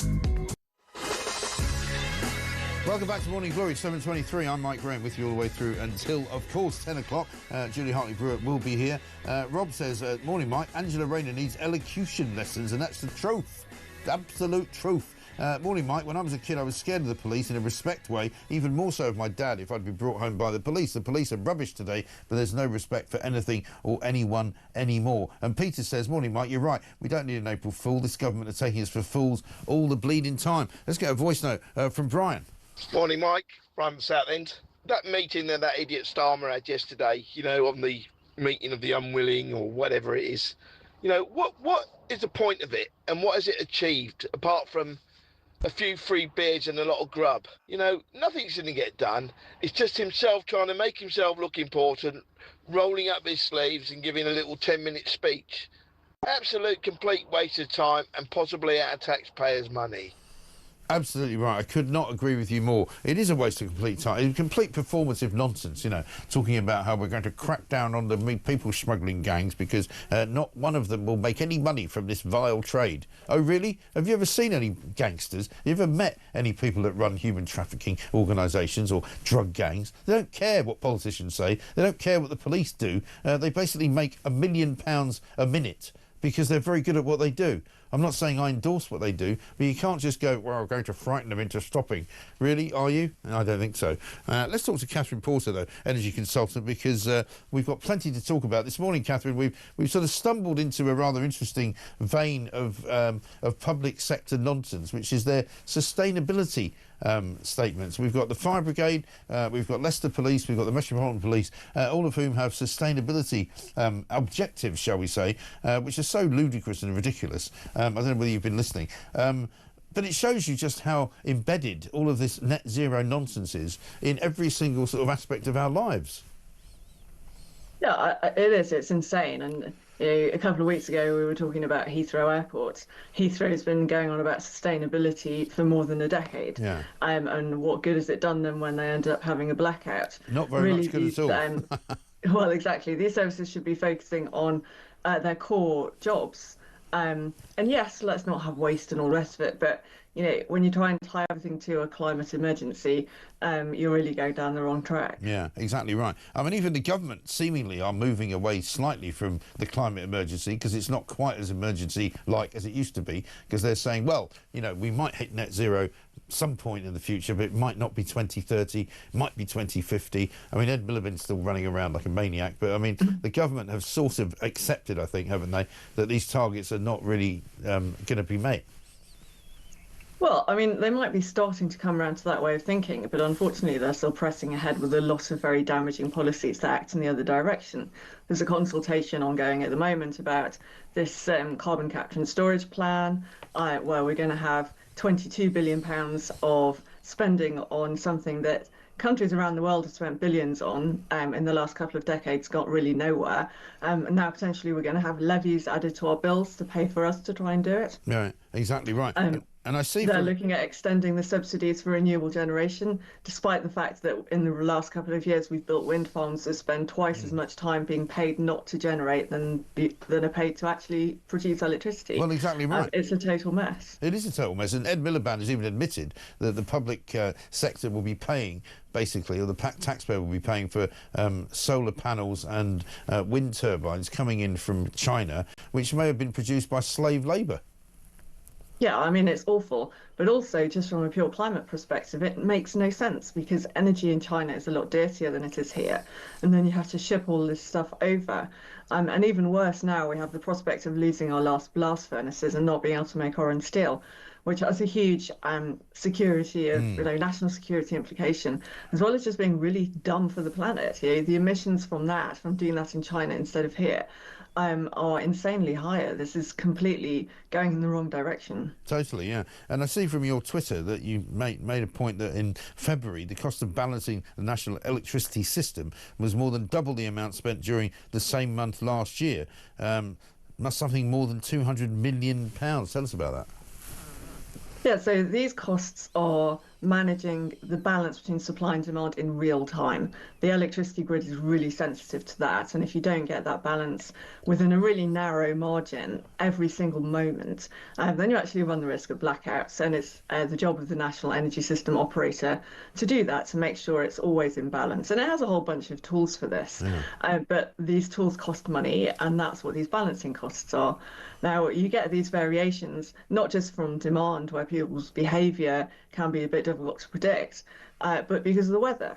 Adding weather-based generation into our energy system has made it a lot less predictable, a lot more variable, and it's raised the cost of this, balancing activity that has to take place, otherwise the lights won't stay on. Right. Meanwhile, we're being told that we should take a photo of our energy meter before April the 1st, which, of course, is a bit late for people who haven't done it yet. But the reason being, of course, that the cap is lifted again. £111 more is likely to be charged to everybody if as a minimum, really, over the course of the next 6 months before it goes up again. I mean, there's no indication that any of this price cap stuff is ever going to come down, is it? Well, so the cap's the maximum rather than the minimum. You're not allowed to charge more than that on the variable tariff. Yeah. But it probably will come down. Actually, both the next 2 quarters, we've seen gas prices fall they've actually come down 40% since their peak in February, and unfortunately, they were just rising into that pricing window where the price is set for the price cap. So we're back at the levels we were at in November for gas, which is what you'd expect on a seasonal basis. But isn't it did go up quite a lot in February. Oil prices down as well? I mean, we never seem to get the benefit of wholesale oil prices or gas prices when they come down, affecting our own sort of domestic bills. They don't seem to ever really go down, do they? Well, so the problem is that if you look at electricity, people complain that electricity is set by gas. Now, that's true in the wholesale market. The wholesale electricity price is determined by the wholesale gas price. But the wholesale electricity price is only 40% of the bill that we pay. So if we're seeing things like green levies going up, if we're seeing network costs going up, those balancing costs are counted towards the network costs, which is about 20% of the bill, then you don't see the benefits of the gas price falling in the way you'd hope, because there's a lot of other costs in the mix that are going up while the gas costs are going down. And this is actually why we saw in 2023 household spend on gas and electricity went up despite the fact that wholesale prices fell dramatically. Right. So has anybody got any hope left for the rest of this year? I mean, it's only past the first quarter. We're into April now, April the 1st, April Fool. What chance will people have of seeing their energy bills coming down over the course of the next 6 months? Well, we are expecting to see them come down because they've, as I said, come down by 40% since the highs in February. We'd expect, both on a seasonal basis, because we just use less gas in the summer, to see that price come down for the 3 months after this current price cap period that's starting today. But also the indications are that later in the year they will remain lower and not go back as much as you'd expect into the winter. Now, we actually do have some visibility on global gas prices stabilising. We've got new upstream projects coming on stream that bring new gas into the market. And then there's also some speculation that there might be a resumption of gas supplies from Russia. There's quite a strong pressure at the moment from German industry to reopen the Nord Stream pipeline that was least damaged in those explosions a couple of years ago. And that's obviously going to be a very politically sensitive topic. But I think if we do start to see some resolution of the conflict between Russia and Ukraine, then certainly Germany could very well look to start buying more Russian gas again. And in that case, you could expect to see quite a dramatic impact on prices. Indeed. Good to talk to you. Catherine Porter, thank you very much indeed. Energy consultant. We've got much to do. This from Adam in Surrey. He says, great show. My water bill is up 34%. Outrageous. Council tax is over £4,000 a year. Because I work in the private sector, I don't get a pay rise. I will be directly affected by the increase in national insurance. As to what I earn for the company has to be offset against my salary and all associated costs to my employer, all costs associated with my employment, office space, IT, tax and national insurance. Reeves fails to understand that the private sector funds the public sector. She needs to go, and she needs to go now. Absolutely right. Let's get a voice note from Fran on cancelled NHS appointments. Hi Mike, Fran from County Down in Northern Ireland. Mike, I was referred to ENT by my GP, and she told me if I hadn't heard anything, it was quite urgent to get back in touch with her. So I sort of called back in touch with her after about a month, and she went online and looked at my notes, and she said, oh, they've actually cancelled the referral here because they said that you're already in process with them. I said, I am not in process with ENT. I don't think I have ever been in process with ENT in my whole life. So she's put it through again, but call me suspicious, Mike, but I just think that they are, we'll just cancel a few and then maybe half of them won't be referred again, and that's how we can get the waiting list down. Love the show, Mike. Thanks, bye. Fran, very interesting information. You're absolutely right. Lots of people are telling me things like what you've just told me, that people are told, oh, we didn't realise you still wanted the operation. Oh, we still didn't know that whether you wanted the procedure. We sent you a questionnaire and you didn't return it. Oh, we just removed you from the list. You know, there's something going on, and it's very cynical. I don't trust this government one iota. I don't trust West Streeting. I don't trust the NHS. I think what they're doing is deliberately removing people from the register, deliberately removing people from the NHS appointments, waiting lists, and if they keep them on there, what they're doing is cancelling them in order to move them to another list. Makes it look like the lists are coming down and the waiting is getting shorter. Well, I'm afraid I'm not going to be fooled by that, because I think this government is up to no good and they're trying to hoodwink us. And guess what? It's not going to happen. 7:34, Stephen Barrett coming up. He's a barrister. He's going to tell us what he makes of what is going on with the Sentencing Council.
Across the UK, on DAB+, on your smart speaker, on your smart TV, and on your side. This is Talk. Welcome back to Morning Glory. I'm Mike Graham. This from Nefertari. I live in Croydon. My council tax has gone up to £220 a month, and my Thames water has gone up to £75 a month. That's without everything else going up, and I'm on minimum wage. The new minimum wage hasn't been paid to me yet. I live in an ex-council house, not a flipping mansion. Great show, says Nefertari. I know, absolutely incredible. We've got more of you telling us stories about the NHS waiting list as well, because that is an absolute and utter disgrace. Let's get a quick voice note from Dave on water bills. Morning, Mike. Dave at Manchester. My water bill has just gone up by virtually £100. I opened it last night. Now, I'm no genius, but is this because the water companies have been spewing waste and foul stuff all into the seas, the canals, the rivers, that we've now got to pay to mend their infrastructure that we've been paying for all along? Is that the case? Well, I'm sure they would say that, but I mean, basically they're supposed to set aside a bunch of money for renewal and for basically fixing leaks and fixing and maintaining the system. They're supposed to have that built in. So the idea that they're now going to say, oh, we've got to charge you loads of money because we've now realised actually that the system isn't working after all these years is a nonsense. It's ludicrous. And the idea that there's even a regulator who lets this happen is astonishing. Before we talk to Stephen Barrett, who's a great barrister and a man that we trust very much here to talk to us about the two-tier sentencing system and the sentencing council, let's have a look at Ed Davey. He launched the Lib Dems local election campaign yesterday.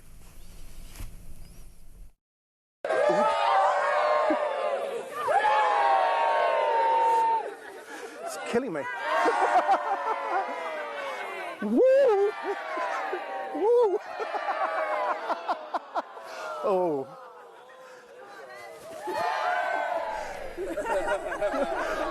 It's a refusal. No, to do it. Yes. Yeah! That's the leader of the second biggest political party in this country, jumping over a fake horse jumps in with a hobby horse between his legs. I've got no words really for that, and I'm not allowed to tell you what to do about that really because of the Ofcom rules about elections. I'm sure you can make up your own mind. Stephen Barrett's here. Stephen, very good morning to you. Good morning, Mike. So, the judges have backtracked over their two-tier sentencing scenario, but a lot of people have said to me, beware the Ides of March, even though we're now in April, because they might be backtracking now, but they might still bring it in later. Yeah, it was a pretty weak climb down, and it was obviously at the absolute last minute, which is, I think, also pretty telling. Yeah. They haven't actually apologised. They haven't admitted that what they were doing was wrong. They doubled down in a 5-page letter only a few days ago to say how utterly amazing they were and how hard they'd worked to produce this two-tier racist sentencing system. And the complete lack of contrition means that we should be suspicious about them.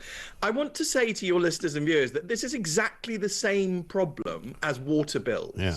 Even though they don't look very similar, because one's about water and one's about the justice system. It's this idea that you get a bunch of experts who are separate from the sort of democratic process, who then are in charge of things, and they get to do basically whatever they like. And what they do is generally rubbish. Right. And because they're independent, they're unaccountable, so they feel able to do things which are obviously and inherently bad, or at least, if not bad, unpopular. I mean, none of us wanted these sentencing rules. You would never get this through a referendum. No party that stood on a manifesto saying that criminals should be treated differently based upon their race or ethnicity or culture. No one would vote for that. So it was all coming in via the back door, and it's because these people are unaccountable elites. And also because they know better than us, don't they? It's that kind of thing where they kind of, rather like the Brexit referendum stuff, where they sort of look down their noses rather at those awful, ghastly individuals who vote for something that we don't like. What do they know? They don't know anything. We know everything, and therefore we will tell them how they must proceed in their lives. Well, it's difficult to avoid that conclusion. And certainly if you read that 5-page letter, I mean, the fact that it's 5 pages long tells you enough, really. It does, yes. I mean, to be perfectly honest. But that is exactly what happens the minute you tell a bunch of humans that they are special in relation to other humans. Very few of us can actually deal with that. Very few of us don't let it go to our heads. It's really common to allow it to go to our heads. There's a brilliant experiment in America where all they did was give half the young people clipboards and a white coat, and then they all just assumed that they were superior to the ones who didn't have a clipboard and a white coat, and they started bullying them. Right. And that is perfectly normal human nature, but it's why you don't do things like set up a sentencing council. It's why you don't have a water regulator. It's why instead what we've always done is have ministers who are accountable via the press and via the public, whether they like it or not. And what you must have is accountability for humans, otherwise power goes to our head. Yeah, sure. I mean, I did ask the question yesterday, given that Keir Starmer decided to abolish NHS England at a stroke, why couldn't he just abolish the Sentencing Council? He can, and he should. And if coming out with rubbish like this, there's absolutely nothing to justify its existence at all, is there? I mean, it's clearly in a dangerous state. Yeah. What's it got to do now in order to get abolished? How much more ridiculous does its ideas have to be before we admit, hang on a second, we really don't want this thing, it's quite dangerous, it's not a good thing? Right. And honestly, the doubling down on this, the dragging their heels and the 5-page letter, for me, would be enough to just abolish this now. And Keir Starmer can do it. The Lord Chancellor can do it. They wield the phenomenal power of Parliament, Mike. Never forget just how powerful Parliament is. And they could easily get rid of this, just as they could fix the water regulators if they wanted to. And we can fix our country, and it's about time we started demanding that we do. Yes. And does this mean that Shabana Mahmood will not now need to introduce emergency legislation, or will she carry on doing that anyway?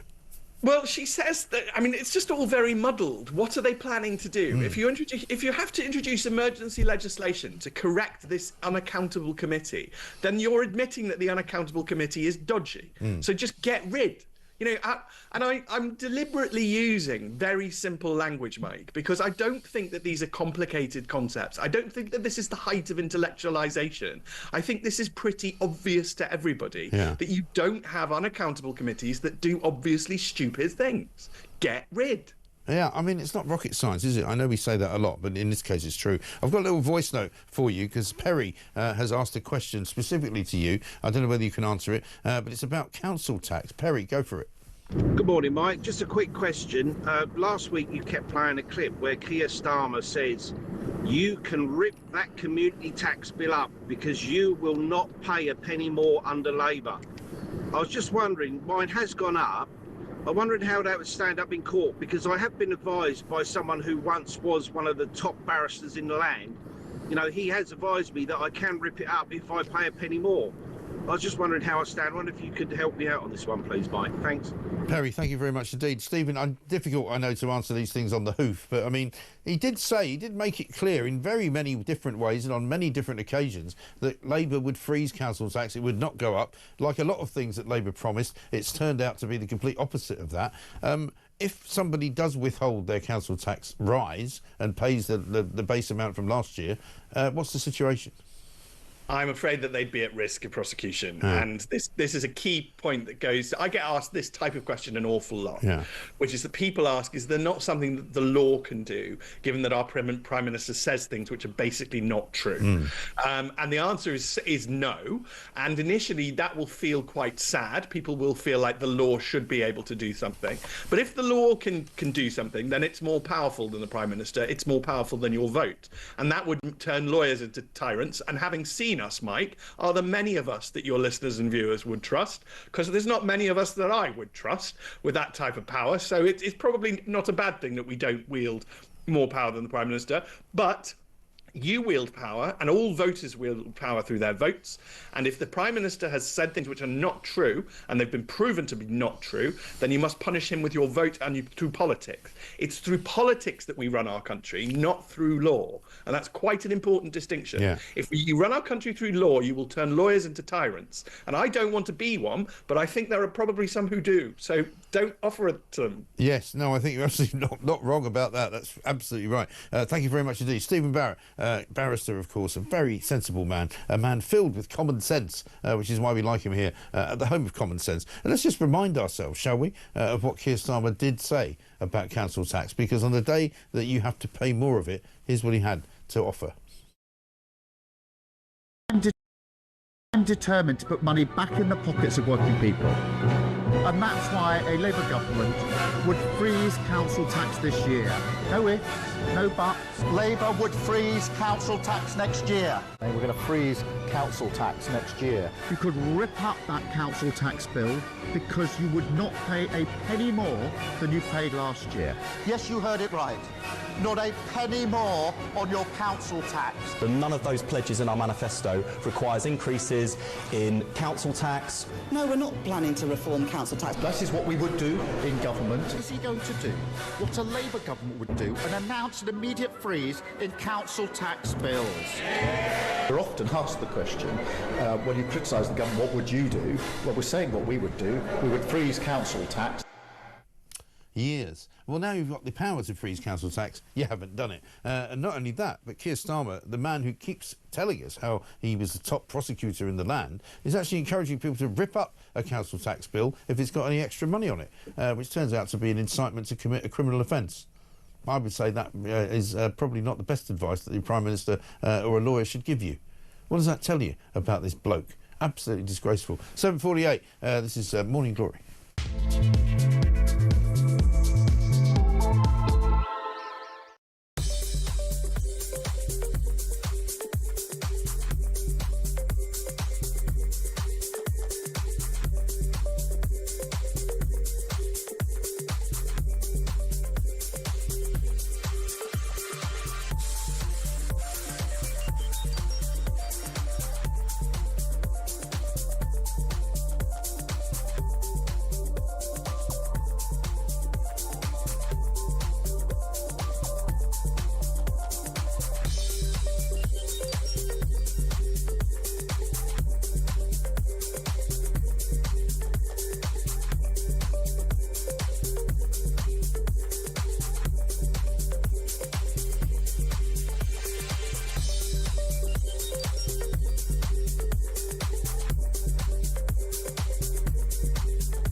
like about 3 months ago, when the Home Office were sort of letting it be known that they think they had smashed the correlation between the weather and crossings. So it meant that actually the crossings were just down generally. The French continue to take the mick, as we've been reporting heavily. £500 million Heavily in the sun over the last few days, the last week or so.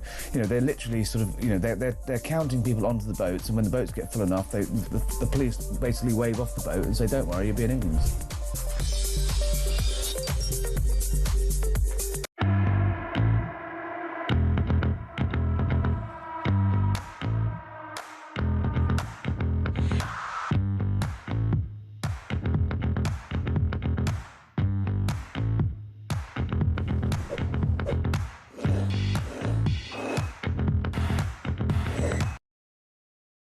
Across the UK, on DAB+, on your smart speaker, on your smart TV, and on your side. This is Talk. Welcome back to Morning Glory. It's 7:51. I'm Mike Graham with you all the way through until 10 o'clock, of course. Coming up after the news at 8 o'clock, Nigel Farage joins us, the leader of Reform. We'll put a few questions to him about what's going on in the world of politics, not just right here in the UK, but also in France, where Marine Le Pen has been banned from running in any elections until something like 2027, which means that she's pretty much out of the game for the foreseeable future. A lot of people drawing conclusions that it's a bit like what they tried to do to Donald Trump. 0344 499 1000. The water companies get fined for illegal discharges, and then, surprise, surprise, we get higher bills to pay the fine, says Steve. And Keith in Devon says, Mike, our water bill has gone up 61%, and we're on a pension. Unbelievable. This from Colin. My water bill's gone up £147 from Yorkshire Water. Colin's in Doncaster. Unbelievable stuff. It really is extraordinary. Let's get a voice note from Joe.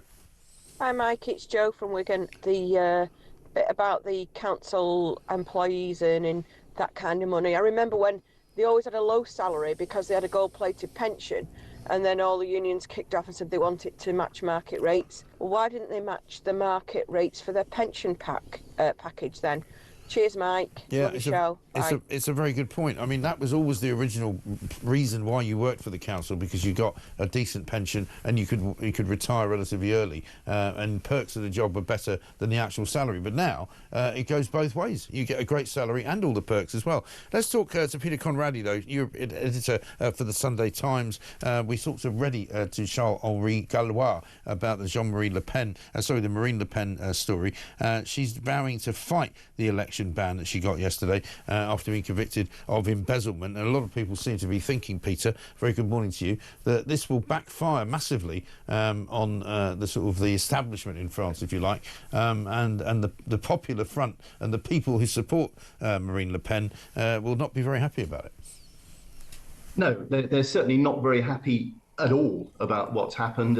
You've got to bear in mind that in the last election that we had here, something like 13 million people voted for the Rassemblement National, the national rally, Marine Le Pen's party. And what has happened is that a judge has said basically she cannot stand for 5 years. And it's extraordinary, isn't it, to do such a thing to her, because lots of people have said to me, and you'll know more about this than I do, that many people in European sort of circles, particularly when it comes to the European Parliament, have been prosecuted for various different things, various different charges, whether it be embezzlement or misuse of funds or anything else. But nothing has been punished as severely as this. Well, exactly. I mean, you mentioned that you've got Nigel Farage on after the news. He had a little bit of trouble with the European Parliament. I'm sure he'll be happy to talk about it. And I understand that he was just made to pay the money back.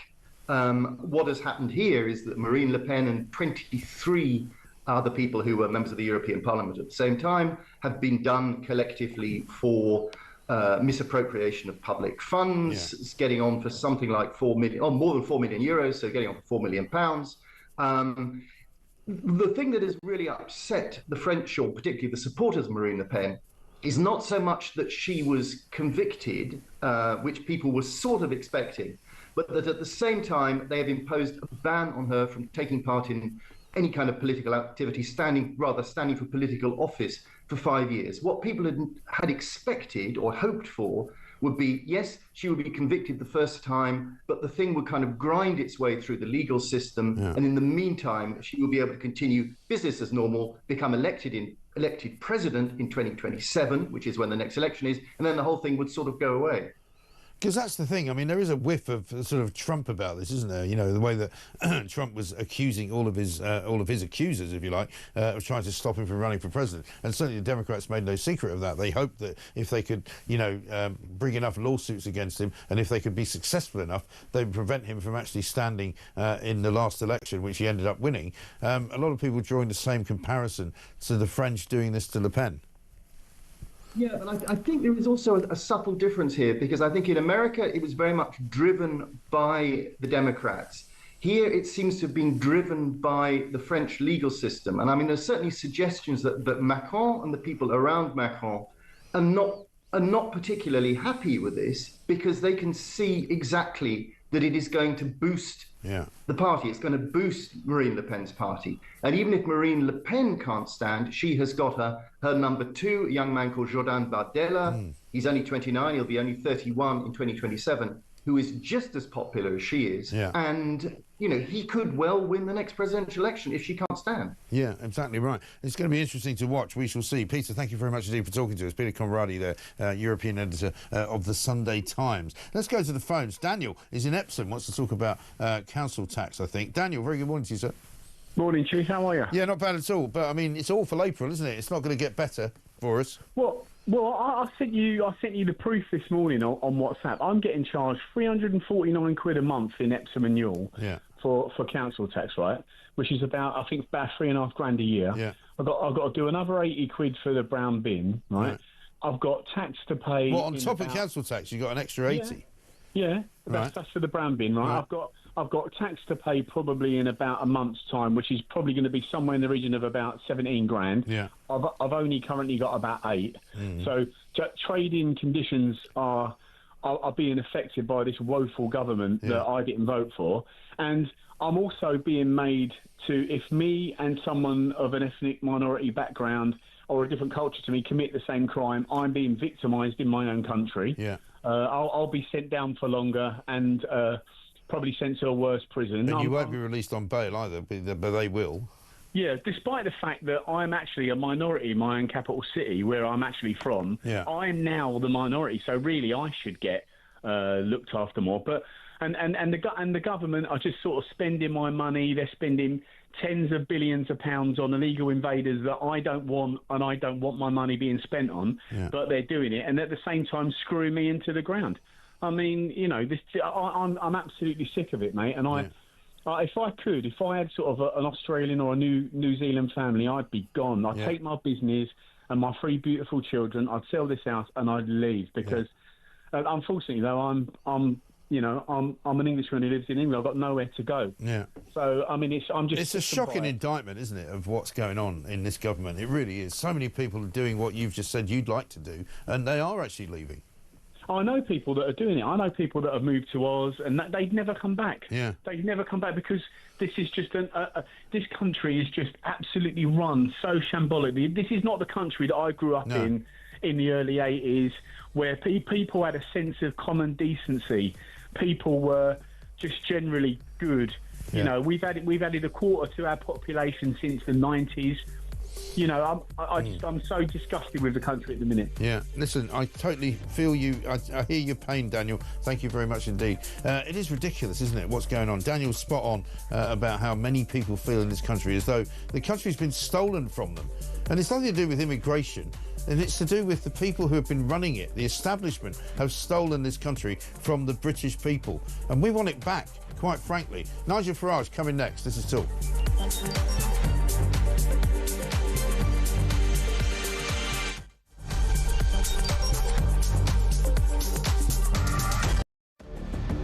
I can announce this government will begin the biggest sustained increase in defence spending since the end of the Cold War.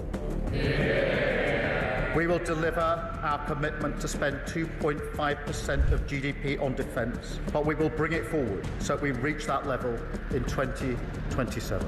The answer from European capitals has been as resounding as it is clear. We are in an era of rearmament to respond to the short-term urgency to act and to support Ukraine, but also to address the long-term need to take on more responsibility for our own European security. On Saturday, we also agreed a new £2.2 billion loan for Ukraine, backed not by the British taxpayer, but by the profits from frozen Russian assets.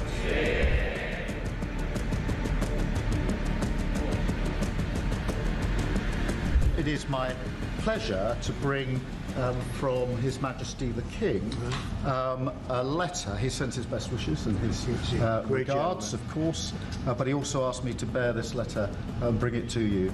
So can I present the letter from the King to you? Thank you very much. Am I supposed to read it right now? Yeah, please do. I will do. I've got to tell him what your reaction is, so I need to know. I need to know. He is a great gentleman. A great, great gentleman. He said he thinks the war's going to go on for a long time, and he better not be right.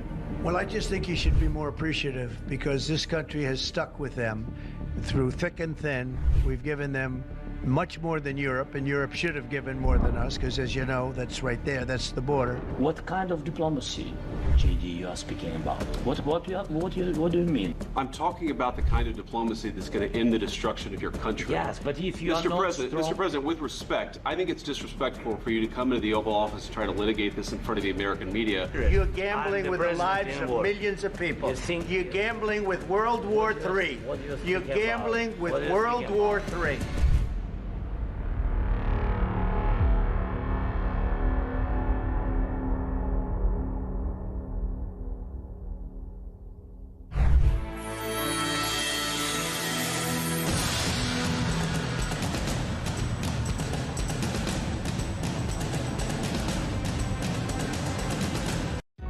Across the UK, on DAB+, on your smart speaker, on your smart TV, and on your side. This is Talk.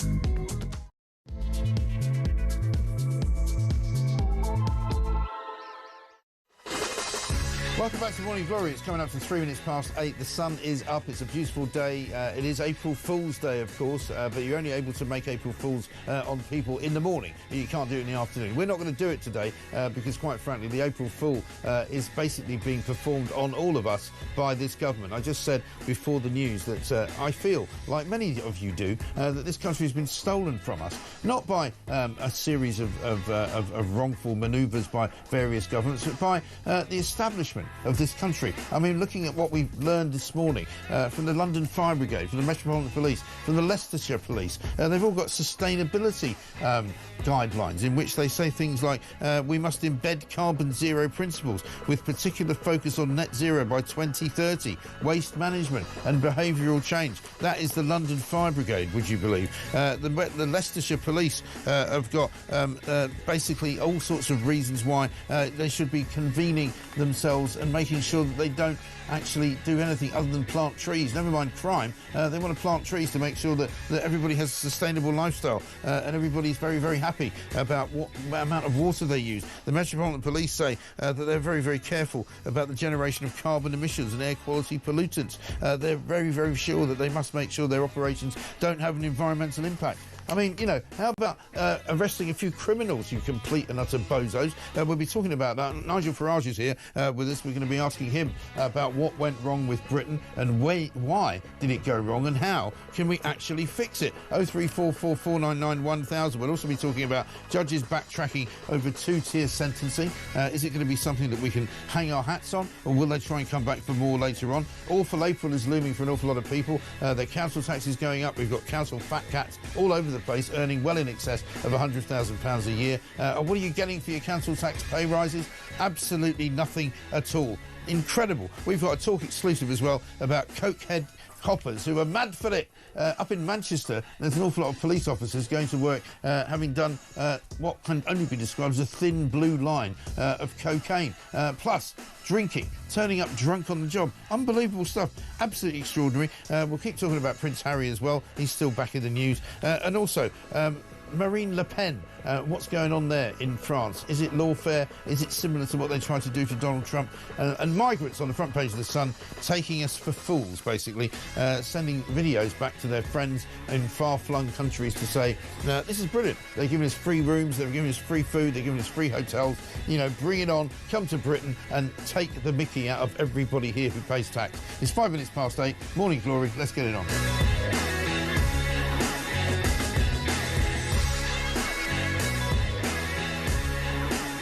Let's go straight to Nigel Farage, who joins me now on the campaign trail. Of course, we've got local elections underway. We'll be talking to him about that. Nigel, very good morning to you. Good morning. I've asked the question this morning. We feel as though in this country, I think that we've had our country stolen from us, Nigel. I don't know if you were listening earlier, but, you know, we've discovered all of this ridiculous nonsense about sustainability from the police, from the fire brigade, from the ambulance service, indeed. You know, they're more worried about climate change than they are about actually doing their jobs. How did we let this happen? Yeah, I mean, I'm touring the country at the moment. I was in Kent yesterday, I'm in Cambridgeshire today, I'm in Northamptonshire tomorrow, in the run-up to the 1st of May elections. And what I'm seeing... Because, you know, we always talk about national government. We don't talk much about local government, but it's important. They have budgets of billions of pounds every year, and, you know, they run the roads and, you know, social care, etc. And this sort of disease that you're talking about, it runs through literally everything. Climate change lunacy. Anyone that dares to say, well, is this really... I mean, yeah, Kent, for example, in 2019 declared a climate emergency. Well, what on earth has that got to do with fixing potholes? Right. You know, yeah. One of the other madnesses, Mike, that we see right throughout the private sector is, for example, I'm going to Cambridgeshire, I'm on the way there now. They've got 4,000 staff that work for Cambridge County Council. 80% of them are hybrid or flexible workers. Right. Do you know what that means? Well, it means they don't go in office, right? That's all. That's right. And we've allowed this lunacy to take over, and we wonder why, for ever more taxes that we're paying at national level and local level, our services are going down the drain. So, I mean, the whole thing has gone wrong. We know that the virus of Marxism is alive and well, but what we also know is the absolute cowardice of so-called conservatives in this country over the last 14 years to allow all of this to happen. I mean, it's incredible. And as if that wasn't bad enough, we'll talk about the broken borders as well. The Sun's got a piece on the front page this morning of basically Albanian crooks coming to this country and taking the mickey out of it, sending Albanian friends of theirs basically TikTok messages saying, you know, Keir, you're such a soft touch. We're staying in a Swiss hotel. We've got a flat screen telly. It's all brilliant. You know, I mean, Keir Starmer had the gall yesterday to have a summit on this and say that basically we're cracking it, we're getting on with it, we're actually reducing the numbers. They're not. I've been posting TikTok videos for 5 years. 5 years I've been putting this stuff out, and in the early days it was very difficult to get listened to. Yeah. Now I'm very pleased the Sun put it on the front page. We're literally being taken for mugs, we're being walked all over, and all that Starmer was doing yesterday, I mean, you know, to say, you know, I understand why you're angry at illegal immigration. No, Prime Minister, we're angry at you for your empty promises. Smash the gangs. All he smashed are the Tories' records for the numbers illegally crossing the channel. And let me give you one more example of the utter lunacy we're living through. So yesterday, I went to visit a British-owned haulage company. He's got a big fleet of lorries, and he's moving goods back and forth, right? So he comes back last year. They get the lorry back to the depot for unloading, an onward transit, and they find a young illegal migrant has stowed away in the hold, right?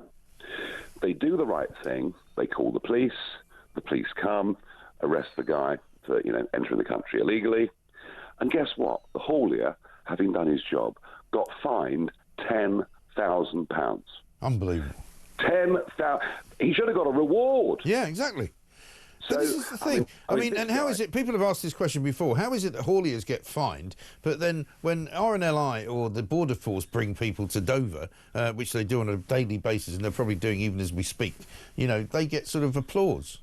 Well, even more significantly, when I've been in the channel, I've taken video footage of the people on the tiller, right?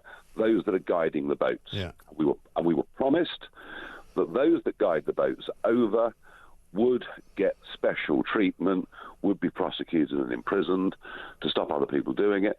To my knowledge, virtually none of them. Virtually none of them. And we can identify who they are. We've got photographs of them. None of them.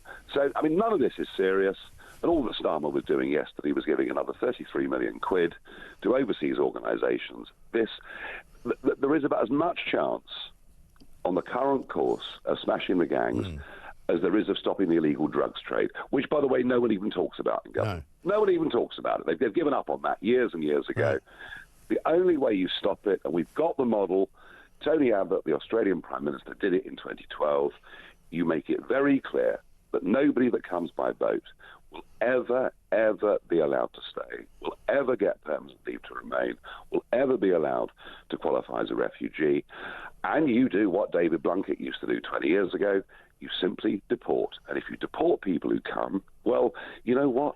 They won't pay the traffickers the money. It's dead simple, but the Tories couldn't do it. They put forward a Rwanda plan, which, of course, was overruled by the European Court of Human Rights in Strasbourg. And Labour have nothing to offer. And I think this issue of the boats, and by the way, we're at record numbers so far this year, I think the boats issue is going to do the Labour government as much harm as it did the Conservatives. Yeah, I think so too. And the rhetoric, though, is kind of sickening, isn't it? Because Keir Starmer, talks about rolling up his sleeves and getting on with it. And if you come to this country, you won't be, if you don't belong here, you'll be kicked out. They're using the same figure that they used several months ago in terms of those they've deported, most of whom wanted to go anyway. It's a con job, isn't it? It's a total con job. In fact, everything about Labour is now a con job. In fact, they really, with their campaigning now, are simply resorting to lies most of the time. Outright, naked lies. But I don't think it's going to work. I don't think people believe them. And let's face it, I mean, today, April the 1st, this morning, I mean, every single person that works in retail, hospitality, runs a shop, runs a pub, runs a charity, runs a hospice, every single one of those people today has been made an April Fool of, because it's a really big double whammy today. Increased minimum wage employers can live with, but they can't live with it alongside an extra tax of £1,000 a year for every employee they've got. This is a very bad, bleak day, and that's even before the employment rights legislation comes in, which says, if I employ you, Mike, and on day one I decide I've made a mistake, you can sue me. So things are not good. Yeah, they really aren't. And we can't get too specific about the local elections, but you're running people in all parts of it. I understand there's no stone unturned, if you like, from any place that Reform are running. What are you hoping for? Well, it's tough to tell because, obviously these are first-past the post elections. So, is Reform going to get a big percentage? Yes. How many actual seats or wins in counties will that, or mayoralties will that lead to? Frankly, is anybody's guess. But, all I can say is... have you got a number in your mind as to what you would call a successful campaign? Well, I would say at least winning 200 council seats. Right. At least winning 200 council seats. But it's very tough to predict. I am going to be on the road for the next month. I think local politics does matter. As I said to you earlier in this call, they've got big budgets of millions of pounds. They're all massively in debt. They've mishandled things terribly. We've got over 3,000 staff working for county councils paid over 100 grand a year, and they're not delivering. So I'm out there doing my best. And Reform have had a bit of a rocky few weeks, haven't they, with the departure of Rupert Lowe. I've been asked by a few people to ask you a question about the way that some local sort of Reform groups have been treated. Some people are saying that, they joined Reform in various different parts of the country, but the professionalism or the professionalisation has meant that a lot of people have either stepped down as chairman of local groups or they've been asked to step down. I mean, is there a problem in local groups of Reform? The problem is that we are vetting people to a much higher standard than the other political parties. And we're doing that because we ourselves will be held to a higher standard than everybody else because we're the challengers against the establishment. So, for example, we have somebody who's a candidate and we go back through their social media history and find that they repeatedly use swear words. Well, we just can't have that. Yeah. Or they express opinions that, frankly, either are or could be interpreted as being extreme or deeply prejudiced. So, yes, we have set a very high standard, and yes, there are some people out there who are unhappy that they've not passed vetting. But, you know, after the disaster that we had with some of those unvetted candidates at the last general election, you know, I made a pledge that I would professionalise the party. And, you know, there are some people that don't like it, but generally, look, you know, last year in the local elections, Reform fielded candidates in 12% of seats. On May the 1st, we will be at or damn close to 100%. We've set up 400 branches. You know, we are professionalising it, and it does come with a certain ruthlessness. Sure, and I think many people will understand that. Let's talk about Marine Le Pen just before we let you go. I mean, extraordinary times yesterday in France where it seems to me, and I said this yesterday, they're doing a bit of a sort of Donald Trump lawfare on her, aren't they? Yeah, I mean, she was going to win, wasn't she? Yeah. She was going to win. I've been saying for years that she would win. She was clearly going to win. It's quite extraordinary. In all my 20 years in the European Parliament, the only European groups, the only European political parties that ever got accused of misusing EU funds were all the Eurosceptic ones. Yeah. Funny that, isn't it?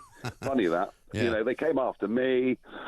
They fined me a sum of money because they said one of my employees was spending more time on party work than MEP work. I mean, look, this is a willful, deliberate attempt by a court in France, and if you look at who the senior presiding judge was, you'll find that he's quite a good friend of President Macron's.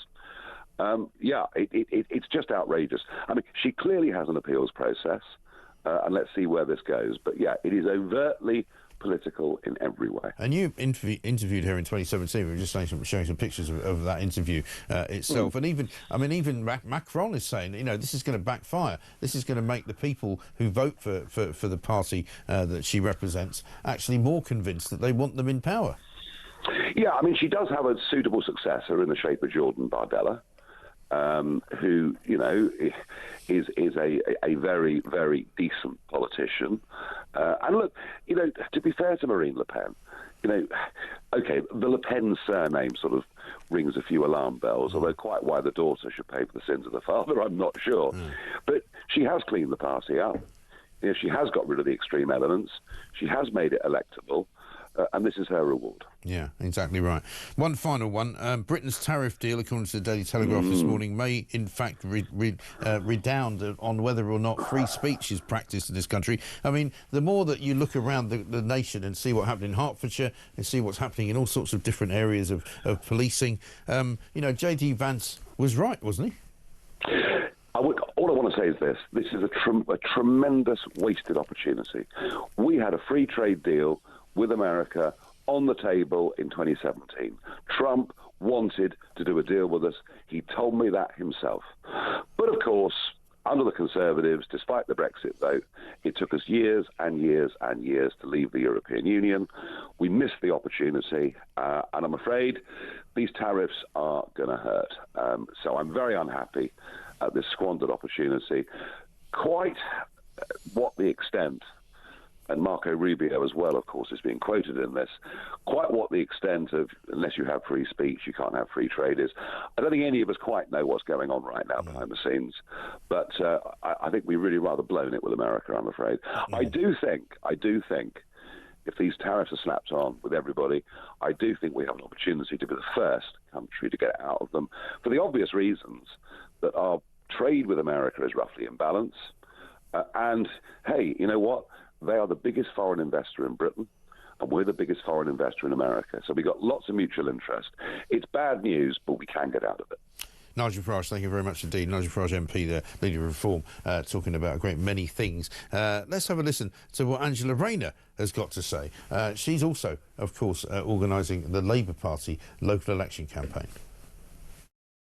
On the 1st of May, you have the opportunity to make sure that Conservative councils who have let public services crumble and our streets filled with potholes are held to account. By electing Labour councillors and Labour mayors, we can work together to make sure that our plan for change is delivered right across the country with local people at its heart. Bring change to your area. Bring change to Britain. Vote Labour on Thursday, the 1st of May. And, of course, we spoke to Kemi Badenoch last Wednesday. We just spoke to Nigel Farage. We've asked for Labour to come on and talk to us about it. Whether they do, we shall see. And the Lib Dems as well, who are also, of course, running in all the local elections too. Let's get a voice note from David.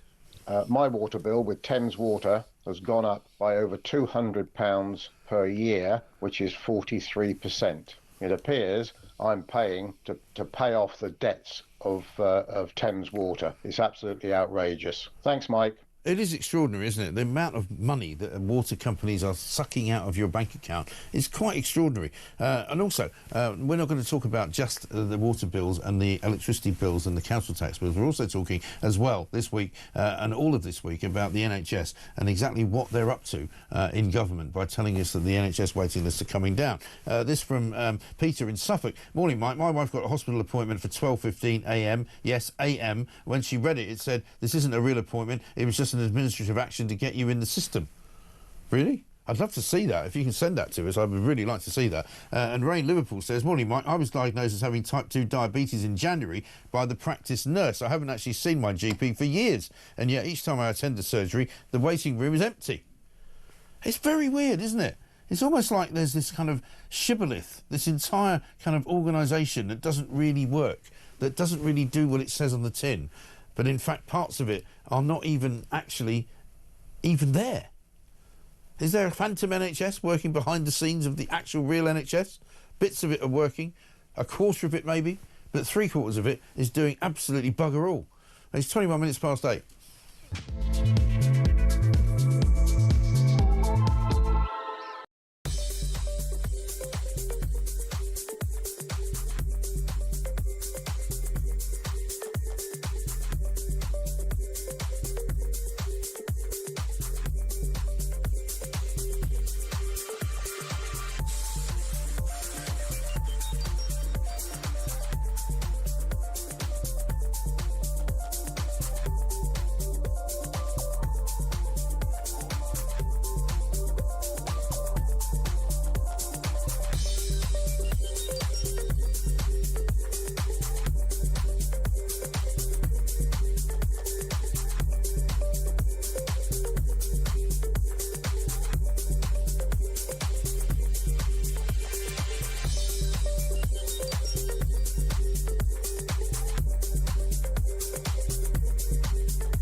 Yes, it's actually very strange because, of course, it's not just the church, is it? No. I mean, all institutions, and I don't want to say that other faiths don't have abusers, whether it's rabbis or imams or whatever, and within the police or even in, bosses in businesses. Everybody, unfortunately, is prone to it. But somehow the church has been a hotbed, almost a safety net for people to hide and abuse. And obviously it's partly to do with authority. And it's not just the authority of having a peak cap like a boss does, but the authority of God.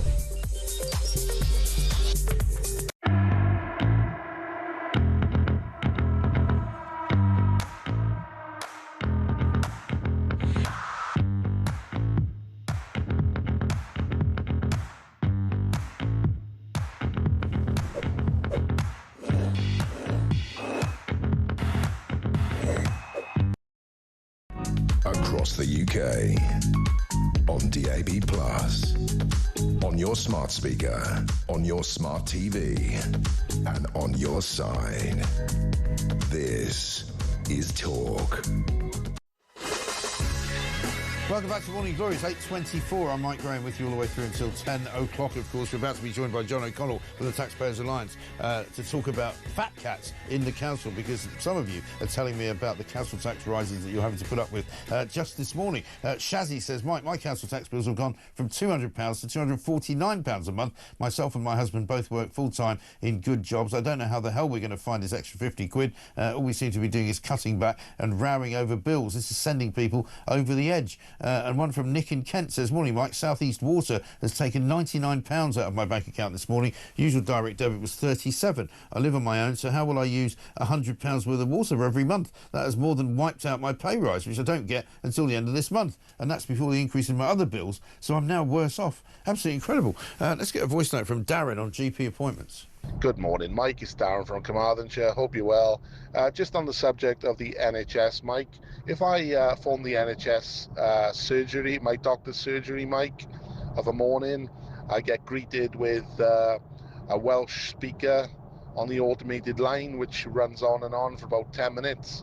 And I can't speak a word of Welsh, Mike, so that's a complete waste of 10 minutes of my day to start things off.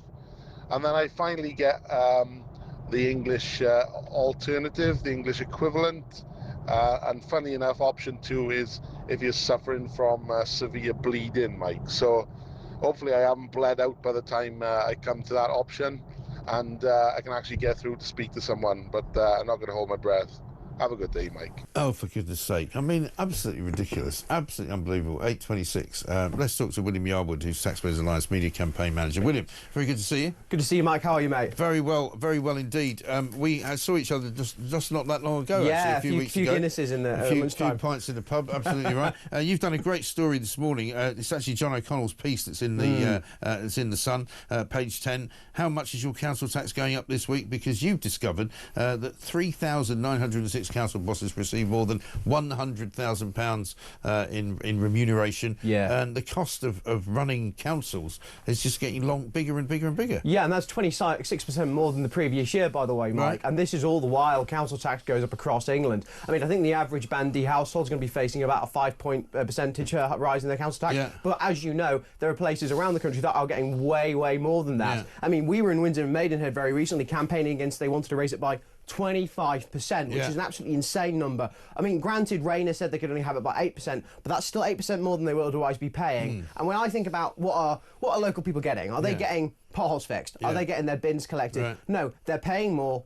for less, frankly. And where all this money is going, I think it's going into the back pockets of these backroom bosses. Yeah, and obviously what they're doing as well, and we know this, I think something like 70 to 80% of all the money that you pay in council tax goes towards the salaries for these characters and their pensions, right? Because they've all got massive, massive pensions. And it used to be the case that you would pay less money to these people because their pensions and their perks were great, but they now got the big salaries as well. Yeah, totally. I mean, one thing people have a go at us for at TPA is they say, oh, why are you including pensions in there? Why are you including compensation? Why are you including, you know, their bonuses? I think it's really important that local taxpayers know how much they're being fleeced by those town hall bosses, because often the biggest pay packages they have are not actually in their salaries, it's hidden in their pension contributions. I mean, how on earth can local councils afford pension contributions of £300,000, £400,000, possibly even £500,000 at times, while local taxpayers don't even have access to these kind of gold-plated public sector pensions and have to deal with, you know, horrible roads with potholes in, you know, bins. I mean, you know about Birmingham. I mean, Birmingham's going on strike. I mean, Birmingham's already pretty full of rubbish they anyway. They pretty much declared a state of emergency now, and interestingly, in our racist list, mate,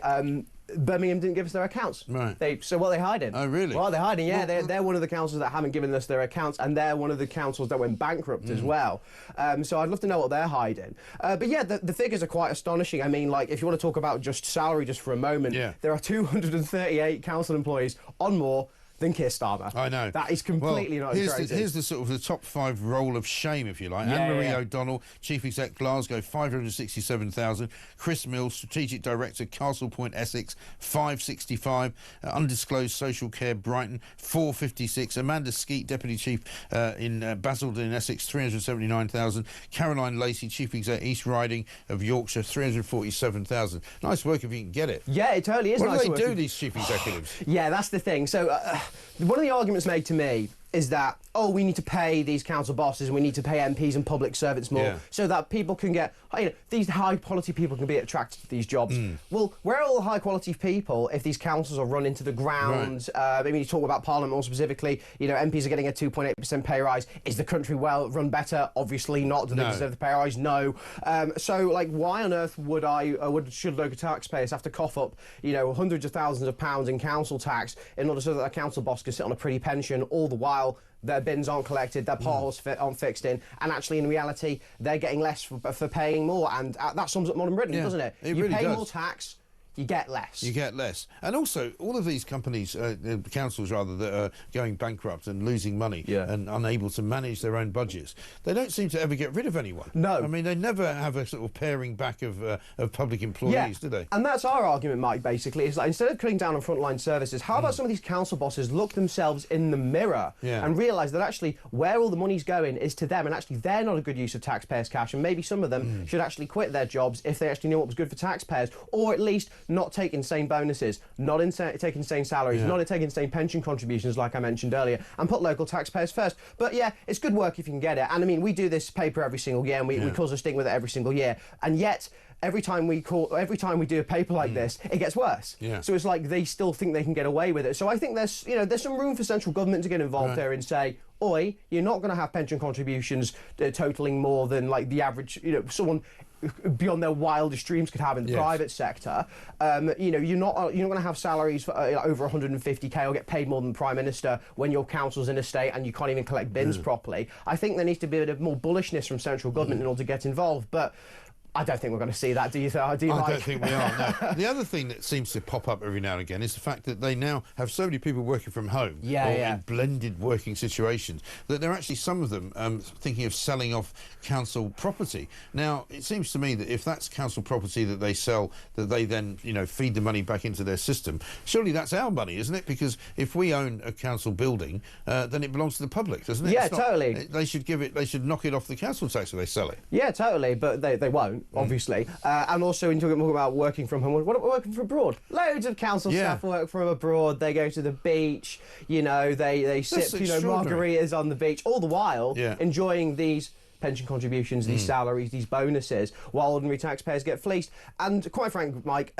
it baffles me that these guys are able to get away with this, and I think there needs to be some genuine radical reform from the top in order to deal with this kind of stuff, because this lot isn't going to reform themselves. No, of course not. And of course, I presume if you work for the council, you get some help with paying your own council tax, do you? You probably don't have to pay what everybody else pays. Yeah, there was a bit of a scandal a while back where some Scottish councils apparently were just not expensing their council tax, but just not paying it, just not paying it, had to back pay it. But if they hadn't got found out, Mike, they wouldn't have paid it. Of course not. And we were talking of Scotland, and we don't want to get specific because obviously there are elections going on. But I got past a story the other day from one particular council up in Scotland where the councillors themselves, who are normally not paid an awful lot of money, they're relatively sort of on 20,000 here, 30,000 there, they're all getting a 40% pay rise, which is extraordinary. Yeah, I'll pass that one on to you, because you may want to look into it. It is extraordinary, but again, it's not something to be too surprised of, because council bosses think they can get away with anything, because they think no one's talking about it and there's no scrutiny. But we at the Taxpayers Alliance have got dead eyes on this. You've got your eyes on this, and the government needs to turn, specifically Andrew Rain, the Deputy PM, who's council, this is in a remit. She needs to do something about this. If she's interested in actually saving taxpayers' money, as Labour say that they are, whether you believe that or not, is another thing. If they're interested in saving taxpayers' money, maybe they should look at the amount of council bosses that are filling these back rooms and wasting, hundreds of thousands, if not millions of pounds of taxpayers' cash every single year, all the while ordinary taxpayers have to deal with rubbish in their streets. And I mean, you talk about bins and rubbish. What are people going to do? They're just going to fly tip, aren't they? And the streets are just going to look worse. So actually, actually making these areas look worse by not collecting your bins and by not putting the money into these bins, because you're putting the money into your own back pocket. And it's the stuff that people care about. Yeah, totally. You can talk about international, diplomacy and whether or not we're going to sell the Chagos Islands. This is the stuff that people really do care about. Stuff. Absolutely. William, good to see you. Thank you very much indeed. William Yarwood there from the Taxpayers Alliance. Big piece in the paper today from John O'Connell, who's Chief Executive of the Taxpayers Alliance, in The Sun. Get hold of it. It's page 10. 238 Town Hall top brass earned more than Keir Starmer. So why on earth are the services so bleeding awful? That's the question. It's 8:34. This is Talk.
across the UK.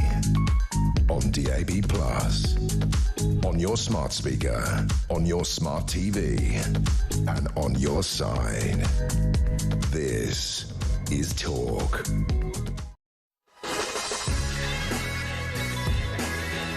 Welcome back to Morning Glory, 8:36. We've been talking about many of your experiences with the NHS. I've got this tweet from Wes Streeting, which he put out this morning. He says, I'm swapping Downing Street for Coronation Street, making a little cameo in a special episode that will air in July for the NHS's anniversary this year. And can you imagine? Are we all going to be out, you know, clapping hands and hitting pots and pans together? Waiting lists at Weatherfield General Hospital have fallen 5 months in a row thanks to our plan for change. Well, I would put this question to you, Wes Streeting, and if you ever come on the show, I would put it to you in person. Are you sure that basically the Weatherfield General Hospital waiting lists are falling, or are you just cancelling people's operations and moving them onto another list? Because that's what I'd like to know. Tom in Merseyside says, I got told by my GP years ago that they undertake appointments based on 1 every 6 minutes, so 10 per hour, and the waiting room was always full. I was told during COVID they reduced this to 4 per hour to keep the waiting rooms less busy. I don't believe they've gone back to the pre-COVID schedule. Our waiting room is still always empty.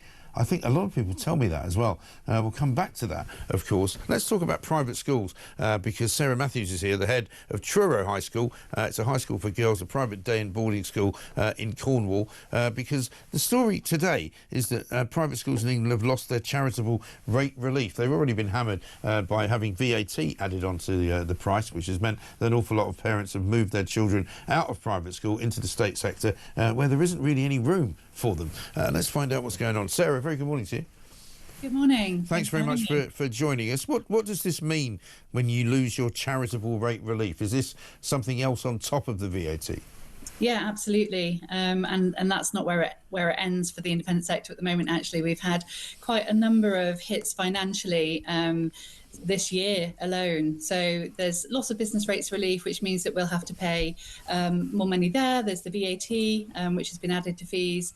There's the national insurance contributions, of course, and the increase in minimum wage, which concertina's up through the staffing. We've had an extra 5% added to the teachers' pension contributions, and that happened in year April. Right. So many financial hits, I suppose, on the independent sector. Yes. And how has that affected your independent school as is? Have you seen a lot of parents moving their children out because they can't afford it, or has it affected some of the special needs cases?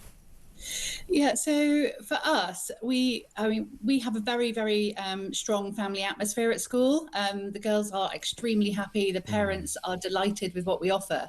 But what we've seen is that they are really stretched. I mean, we had the pandemic, then there's the cost of living crisis. Down here in Cornwall, of course, the salaries are a little bit lower than they are higher up the country. Yeah. But people are absolutely trying their best to stay with us. But we have seen some move into the state sector. Right. Absolutely. And we're trying to help everybody that we can, but there's only so much we can do because we weren't overcharging them to start with. That's right. What people don't seem to realise. Well, that is the problem, isn't it? That a lot of people's perception, particularly in Whitehall, I would imagine, is that private schools are full of, the sons and daughters of toffee-nosed, aristocrats who are so wealthy that, they've got a couple of castles knocking around. And it's really not like that at all, is it? No, not at all. Speaking of the NHS, we've got people that really need the wraparound care. We do 8 until 6. So we've got the teachers of social workers, children of social workers, rather. We've got teachers, we've got doctors, we've got nurses. We've got people who are working 4 jobs to pay the independent school fees. It is absolutely people that, 25% of my prep school, at least, if not 30, have got an educational need. And they didn't feel that their children were receiving, because of the funding in the state sector, what they needed there.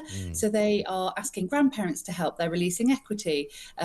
We've got random relatives helping out to pay school fees because they care so much that their children's needs, unfortunately, for whatever reason, are not being met in their previous settings. So are you having to put prices up? I mean, are you trying not to do that, or are you having to do it? All of us are desperately trying to do what we can. Just like, for us, I know people say, the independent sector has been putting prices up every year. With the pandemic and the following years, we kept our fee increases really low because we have reviewed everything, absolutely everything, to make sure we can make it as affordable as possible. With VAT and all of the things that came this year, of course, we've had to put prices up. Technically, we rolled back to absorb some of the VAT, the maximum that we could. But as I say, what we've done is reduce the surplus. We've stopped any kind of capital development program. And that way, parents who have been hit with this quite suddenly, some of them have got, I was talking to a mum who's got 4 children in the independent sector. Right. That's a huge increase overnight as far as they were concerned. Totally. And I mean, some schools have been able to offset some VAT as well on sort of going back a couple of years on capital projects and whatever. Have you been able to do any of that? Not very much, no. We're a lovely school down in Cornwall that, and we do little projects. You have to have spent quite a lot of money to do that, and I'm sure the big name schools, perhaps, that have been able to do the big projects. But there are a lot of independent schools. Mine's about an average size independent school. I've got about 400 girls here, right. But that means that about half the independent sector is smaller than us. And these are schools that are spending money on roofs and boilers. And, we've been able to do some projects like putting in a gallery and a prep school STEM lab, but not huge, great big builds. No. So there's not a lot of offsetting that can actually go on And at all. in the southeast of England, there's been quite a few problems with people taking their kids out of private school because the state school system in southeast of England simply doesn't have room for them. And so we've had this ridiculous situation where councils are having to pay to send children to school outside of the borough that they were supposedly going to be in because they don't have any spaces, and so it's costing them actually more money than they're bringing in on the VAT from the private school. Yeah, I've heard that before. We haven't had that problem down in Cornwall. But, if I give you the example of my most recent joiner into year 6, and she has come out of a class of 38.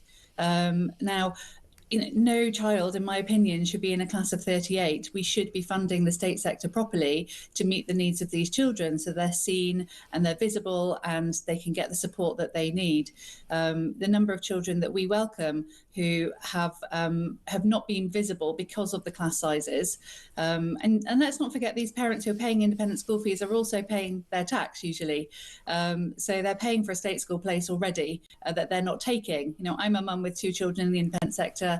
And I feel like I'm paying for my state school place and my independent place, and now I'm paying VAT. Yeah, I know, it's absolutely ridiculous. Sarah, good to talk to you. Thank you very much indeed. Sarah Matthews there, the head at Truro High School. About 400 girls go there and they're struggling to keep their heads above the water because of the VAT tax rise that's been put on them by the government, and also because the idea of tax relief from the business of charitable rate relief has disappeared as well. And we know why. We know that, Rachel Reeves and her sister, who have talked about this many times, have said if they had their druthers, if they could do it, they would just do away with private schools altogether. Absolutely just get rid of them. Extraordinary. This from Anne in Oakley. It says, my husband was given an appointment for an x-ray 15 miles from where we live. On contacting the hospital, they said if he wanted to go to the local hospital 2 miles away, we would have to be put on a new waiting list and didn't know how long it would take. What's happening? Well, there's obviously jiggery-pokery happening. There's obviously weird things happening with the waiting list. There's no doubt in my mind that somebody is massaging the figures. Let's talk to Catherine, who's in Oxfordshire. Hello, Catherine. Oh, hello, Mike. Good morning. Just teasing about. I just would like to say, why has Rachel Reeves employed 4 of the top, most expensive barristers to push this VAT on private schools through? I mean, and they educate at I mean, how hypocritical of her, right? Exactly. And then in another moment, she's saying, oh, we must account for the taxpayers' money. I think it's an absolute class war on people. Like, I went to private school, my parents worked hard, ordinary people, and that's the same for everybody. My little grandson, he's 4, it's a fantastic little school he goes to, and in September, I said to my son, how much is it extra? And he said £500 on the VAT. But, they both work hard, and, it's not about... But the fact of the matter is this hypocritical, horrible government are just, so divisive. Yeah. They're so divisive. And like you said, Rachel Reeves' sister, what would she do if she was Prime Minister? Oh, she'd completely get rid of private schools. Yeah. Absolutely. I mean, I think it needs highlighting in the press, and you're the only people on Talk or another station who do this. Yeah. But I think it needs looking into. Totally. Somebody needs to highlight it on the front pages of the papers, saying, look, it's not just rich and famous that go to these schools. Anyway, that's all I needed to say. Thank you so much. No, not at all, Catherine. Glad you could say it on our station, and very glad that you made the call. Thank you very much indeed. You can do the same. 0344 499 1000. And you can also use that number to send us a WhatsApp voice note, which is what Daz has done. Morning, Mike. Did Old Ange launch their local election campaign in Birmingham by any chance? Standing on a 20-foot high pile of rubbish with rats running all round her feet, telling us to all vote Labour for change? Yeah, change is you get your city turned into a rubbish dump. Keep it up, Mike. Yeah. Cheers. Absolutely right. Daz, thank you very much indeed. Should we have another look at Angela Rayner's national renewal? Worried about? You're just getting started. You haven't finished destroying the country yet. It could take a little while. Maybe it will happen before we get to the end of the show at 10 o'clock. It's 8:48. Coming up, Mike Neville joins us. We're going to ask him about why the Metropolitan Police are so obsessed with sustainability and why the Leicestershire Police are planting trees instead of arresting crooks. What is going on? This is Talk.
Fundamental change is needed. You, of course, had that the Rwanda plan, but only 4 people went voluntarily. It cost hundreds of millions of pounds. Yeah, that was only, but as you know, Peter, there was a new law because we'd had problems in the courts. There was a new law that we had passed just before we had the general election, which would have dealt with that, and it would have been successful. And it would have led to more people being sent to Rwanda. It would have created a genuine deterrence.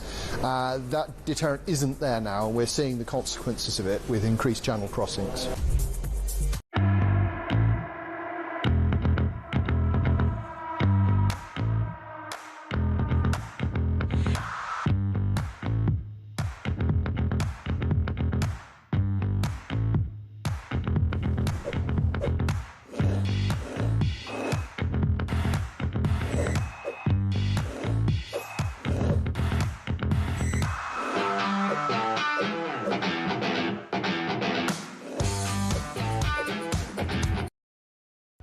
Across the UK, on DAB+, on your smart speaker, on your smart TV, and on your side.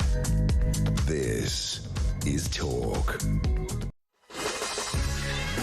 Welcome back to Morning Glory. Claire here from Worcestershire says this: that haulier that Nigel Farage was talking about should absolutely refuse to pay that fine. That is utterly ludicrous. I hope his solicitor is fierce in protecting his rights for abiding by the law. How sodding ironic. Absolutely disgraceful. And Laura says, good morning, Mike. Listen to Nigel. I can vouch for Reform's enthusiastic vetting process. I was banned from driving 27 years ago and my application as a Reform candidate was declined. I totally get the need for absolute scrutiny on all candidates, and it can only be applauded as a good thing if Reform are to stand a chance at upcoming local elections and government. As far as reasonably practicable, all candidates need to be whiter than white. Not everybody's buying that, of course. Morning, Mike, says Brad. I bet that independent private school don't put up with boys pretending to be girls, says Brad in Cambridge. No, absolutely right. Let's talk now to Mike Neville, former Metropolitan Police detective, because we've got plenty to talk about. The two-tier sentencing business has been suspended by the Sentencing Review Board, but I've also got a couple of other questions for you, Mike. A very good morning to you. About the sustainability question. We discovered this kind of partly by accident this morning because it turned out that Leicester police force, we should say, have decided to go around and start planting some trees. It then turned out that the London Fire Brigade have got similar aims in their sustainability manuals. We've also got the Metropolitan Police putting out a policy statement basically saying that the Metropolitan Police recognises that its operations have an environmental impact and we are committed to minimising the negative impact and furthering any positive impacts on climate change. You think to yourself, well, hang on a minute, you know, how many people have they got working on this rubbish, and what exactly is the point of it? Because I don't know. Well, I'm with you 100%. All the public sector, including the police, have lost their way. Yeah. The police should be preventing and detecting crime. That's what they should be doing. They should be planting trees or bothering about political correctness or whatever else. They should be out arresting criminals. You see, you only have to walk into a local shop to see people stealing and things like that. Yeah. 1% of thefts are solved. 1%. So 99 out of 100 thieves get away with it. The police should be focusing on that and not planting trees or anything else. Right. That's the problem, isn't it? I mean, we've got a massive burglary problem. We've got a massive, street crime problem. And the police keep saying this is what they care about. We had Yvette Cooper on the TV just on Sunday, sort of, I would say reluctant to attack the Hertfordshire police for sending 6 officers round to a couple's house because they didn't like what they've been saying to their local school. Absolute madness. But she kept sort of saying, well, the thing is, the police have to be operationally independent. It's not for us to tell them what to do. But surely the Home Office has got a responsibility to remind the police occasionally that what they should be doing is arresting proper criminals. Well, a report was published recently by the National by the Police College of Policing, and it's about investigating crime and how low. So in a decade, the police have gone from solving about a quarter, 25% of crime, down to 11% of crime. So about 10% of crime is solved. Right. When somebody has to write a report to say that tell the police that investigating crime and solving it is important to the public, that shows how far down the track we've gone. It shows the madness of all this, that the police are not doing the right things. The police should regroup, look at it all, and start arresting criminals, and that's what the public want. And as far as what we've seen from the Sentencing Review Board about two-tier policing, and we've seen from judges as well, there's a two-tier situation going on with people getting bail if they're more likely to be from an ethnic minority. I mean, would you say that that's going on in the police force as well? That in terms of police arrest rates, that there's a kind of two-tier system there as well? Well, that's what's happening. So Gavin Stevens, he was the chief constable of Surrey who had the lowest arrest rate or detection rate for burglary. He's now head of the National Police Chief Council, and so you can see where this is going. They publish reports saying that they want equity, so they want an equal number of people arrested. So that will mean the police have to arrest a number of elderly Asian ladies who are probably the least crime-committing people because they're arresting too many black youths, for example. It's utter madness, Mike. This is where we're going. So they have to get the sort of balance right. I mean, it staggers me that they've got these big departments as well, which obviously presumably have to deal with all of that, what you might call the wokery of making sure that the arrest levels are right for certain different types of people, but then also a climate change kind of department as well. Well, this is all through the public sector, and the problem is, of course, is that this isn't just the Labour Party. The Labour Party have only been in power for, several months. This was going on underneath when the Tories were in power. It's crazy that this has been allowed to go on. That the police have been allowed to move their focus away from preventing and detecting crime to climate change and making sure that, as I say, a load of elderly Asian grandmothers are arrested for knife crime because that will make it equity of results. Unbelievable stuff. And good to talk to you, Mike. Thanks very much indeed. Got this from Angie, who says, "Morning, Mike. We had to call an ambulance for my dad yesterday. All the paramedics were absolutely amazing, but the first ambulance came with just one paramedic. He ran loads of tests on my dad and decided he had to be admitted to hospital. But as he was on his own, he couldn't take my dad to hospital as my dad would be alone in the back. So we had to call for another ambulance, which turned up with 3 paramedics. So we had 2 ambulances and 4 paramedics. Then, when they did take him, there was no room in our city hospital, so he had to be taken to another hospital 20 miles away." I mean, Angie from Peterborough, this is unbelievable, isn't it? I mean, who's running these things? What you can say, though, is the London Ambulance Service are very happy to say that they've got a carbon-neutral plan, which has been operational since April of 2022. Involves actually presumably not going anywhere.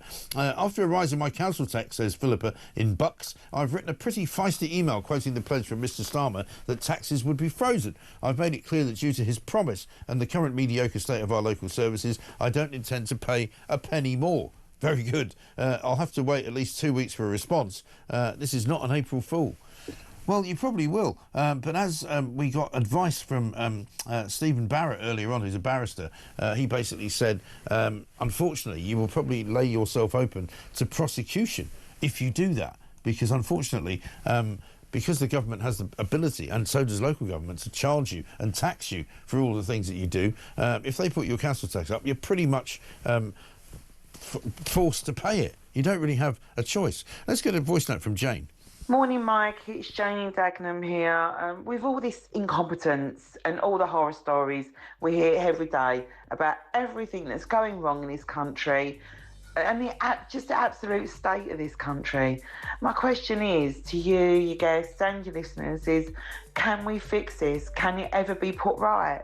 And if so, how? Because it seems to me it's in root and branch of every piece and part of authority, and or do you think it's just too far gone and there's no coming back? Anyway, great show as always, a bit pessimistic, but there you are. Jane, listen, thank you. It's okay to be pessimistic, but I'm not pessimistic. I know we can fix it. I know we just have to band together and stand up for ourselves, and we will do it. Coming up, more after the news.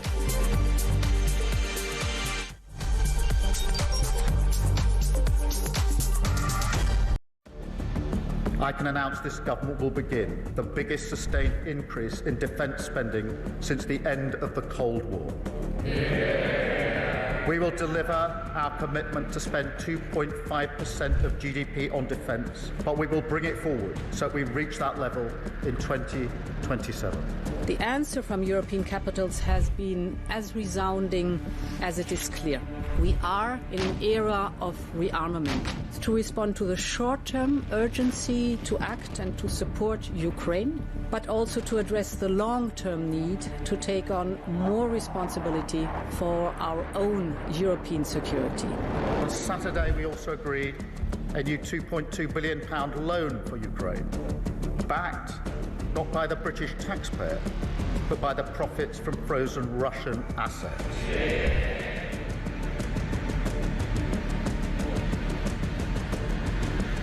It is my pleasure to bring from His Majesty the King a letter. He sends his best wishes and his regards, of course, but he also asked me to bear this letter and bring it to you.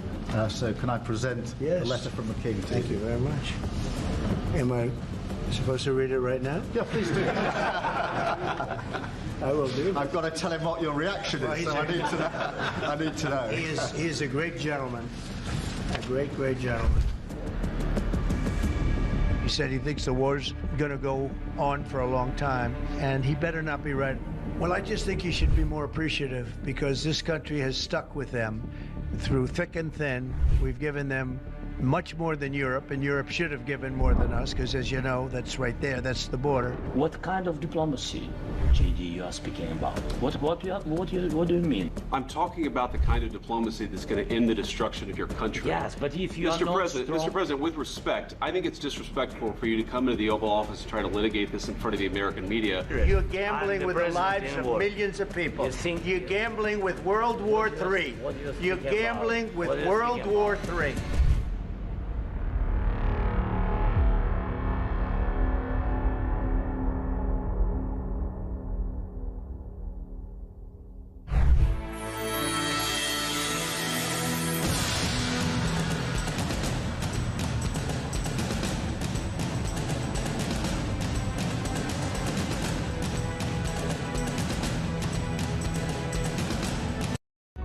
Across the UK, on DAB+, on your smart speaker, on your smart TV, and on your side.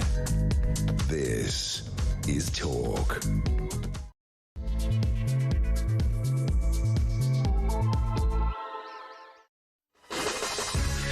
Welcome back to Morning Glory, coming up to 3 minutes past 9. The sun is up. It's going to be a nice warm day, certainly in the south. It could be warm all over the country. We're supposed to be having 25 degrees any day now. It is sort of almost on the brink of Easter holidays, of course, as well. If you're driving around trying to figure out what to do with your money, you must have plenty of it, because most people haven't got any at all. It's called Awful April. Welcome to April the 1st. It's April Fool, but the only fool is us, really, because we are being made to look like fools by this government of ours, which is punishing us for some reason or other for having 14 years of Tory rule. Not our fault, you know. Basically, your council tax going up, your fuel duty going up, your car tax going up, your water rates going ridiculously high, your council tax, notwithstanding in Scotland, you also get water rates going up through the roof. You've got people paying 45% more for their electricity. Absolutely incredible stuff. The electricity price cap has risen once again.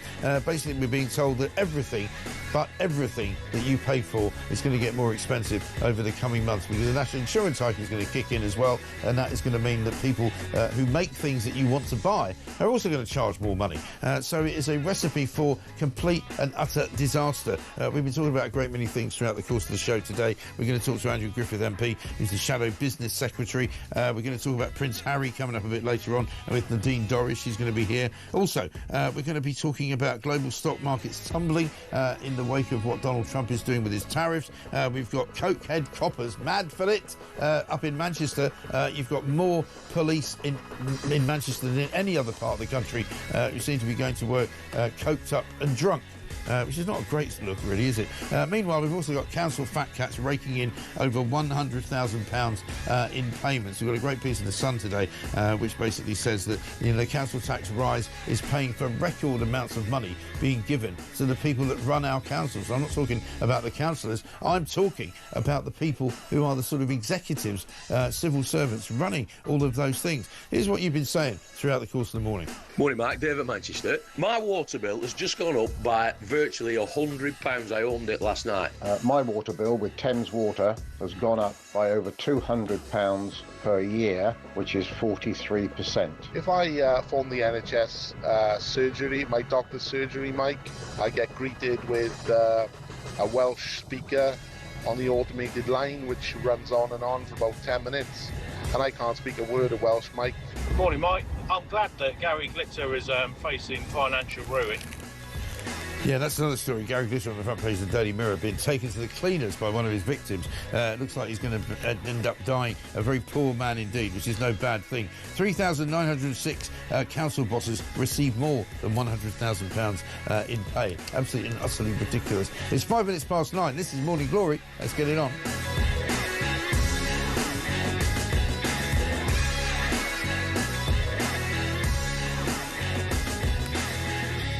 I think along with almost all newspapers this morning, there isn't a sort of April Fool's story to be found. I mean, I took the decision early on this morning to say, times are tough. Times are hard. Times are too ridiculous to be making jokes about stories that don't actually turn out to be true. It used to be something that we did when we were in happier times, when we could actually make fun of each other and make a laugh about what was going on. But unfortunately, things are too serious now because the biggest April Fool's joke, I think, has been performed on us. the people of Great Britain by this bleeding awful government. Let's talk to Andrew Griffith MP, Shadow Business Secretary. Andrew, very good morning to you. I don't know whether you share my pessimism about the outlook in this country, but things are looking pretty awful right now, and we're calling it Awful April because everything's going up and people haven't really got the money to pay for it all. Good morning, Mike. It's always good to be at the home of common sense. And it is awful April. You're absolutely right. Everybody's going to be sitting here looking at their bills. Everything feels like it's increasing. And a large part of that, the part that the government is responsible for, is the increase in tax. What they're doing is putting up the cost of employing everybody. And remember that cost is in almost everything we do, whether it's a nursery, a hospice, or a business. Businesses are desperately trying to make ends meet, and that's the reason why we're seeing so many price rises. Ultimately, as Conservatives have always said, it's consumers, it's all of us that end up paying the burden for those tax rises. And if you're Rachel Reeves and you come on in and you raise taxes by £40 billion a year, then sure as God made little apples, they're going to cascade through the economy and end up on those bills that consumers are opening now. Yeah, absolutely incredible stuff. I mean, it turns out as well, at the same time as all of these bills are coming in, the Taxpayers Alliance have very helpfully given us a guide to what is going to be, what certainly council tax money is being spent on. 238 members of various different councils making more money than the Prime Minister, who's on £172,000 a year. I mean, it's not sustainable for these council leaders to be paid this much money, is it? £500,000 here, 400,000 quid there? Well, thank God for the Taxpayers Alliance. They do fantastic work at exposing the bloated cost of the state, a cost that's, a burden on the hard-working shoulders of every man and woman in this country. And they make a very good example again today with the number of top bosses in the public sector. Now, my biggest issue, Mike, is not their pay. That's an issue. But the biggest issue is their failure to perform. And so many people, if they were on performance-related pay, like many people in the private sector, would be going home with empty pockets, because we see in Birmingham bins not being collected, rat infestations in the street. We see that our government and public services are painfully slow at actually getting things done, the job that they're paid to do, and too many of them are not actually turning up for work in the first place. The problem for that is that all of us pay the price. Even the left-leaning Resolution Foundation has been talking about how Rachel Reeves' decisions is going to cost 85,000 people their job. Now, that is a number that, imagine Wembley Stadium full of people. That is the additional number of people who will be made unemployed as a result of decisions that the government has made. And the National Insurance Jobs Tax comes in over the weekend. Not too late. The government could still wake up this morning and change their mind and not put that burden, which ultimately all of us will be paying for, in higher bills. I mean, Rachel Reeves came out and said earlier this week, did she not, that basically we're going to be £1,000 better off by the time the next round of elections comes on in sort of 2029. But I mean, you've done some research in the Conservative Party that says actually working families are going to be £3,500 worse off because of Labour and what they've done in this Parliament. Listen, if you believe what Rachel Reeves says about making people better off, Mike, there's a bridge behind me that I'd be very happy to sell you after the show. Look, the reality is, as Conservative figures released today show, the working families will be £3,500 worse off over the life of this government. But that's just the start of it. The 300-page red tape, job-destroying employment rights bill is sadly going to put many people out of work. And the catastrophic news overnight, if confirmed, that the UK is going to end up on the receiving end of tariffs. The Prime Minister should be coming to Parliament this afternoon to explain himself and what his plan is. And regrettably, the Chancellor is going to have to do another emergency budget, potentially as early as next week, to explain the fact that the budget she did last week hasn't even lasted the full week because of her failure to put in any sensible headroom or to take into account the risk of tariffs. It's just extraordinary, isn't it? They don't seem to know as well, despite the fact that Keir Starmer keeps kind of making out that his relationship relationship with Donald Trump is great, and he keeps talking to him, and he keeps kind of, you know, touching him on the shoulder and stroking his face and all the rest of it. We don't seem to have a clue what's happening when it comes to the tariffs that are going to be put on Britain. This government has not a clue, and the failure to secure a deal for the United Kingdom will be the most devastating failure of trade policy for a generation. Yeah. They got rid of Crawford Falconer, the respected UK trade negotiator. They replaced Ambassador Pierce with a political appointee in Washington, and a fat lot of good that seems to have done. Our UK Trade Secretary took 5 months before getting on a plane and sitting down for face-to-face talks. If I was the Trade Secretary, I would have been on the plane the next day after the US election and camped out in Mar-a-Lago until I got a deal to protect British jobs, British workers and the British economy. The government's done none of those things. We're looking down the barrel of real uncertainty. 20% of our car exports alone go to the United States, and this government has no plan. When they negotiate, Britain loses. And they've also got this ridiculous kind of, I don't know whether they're deluding themselves or whether they're just trying to convince us of something that it's not true. Front page of The Sun today, Soft Touch UK.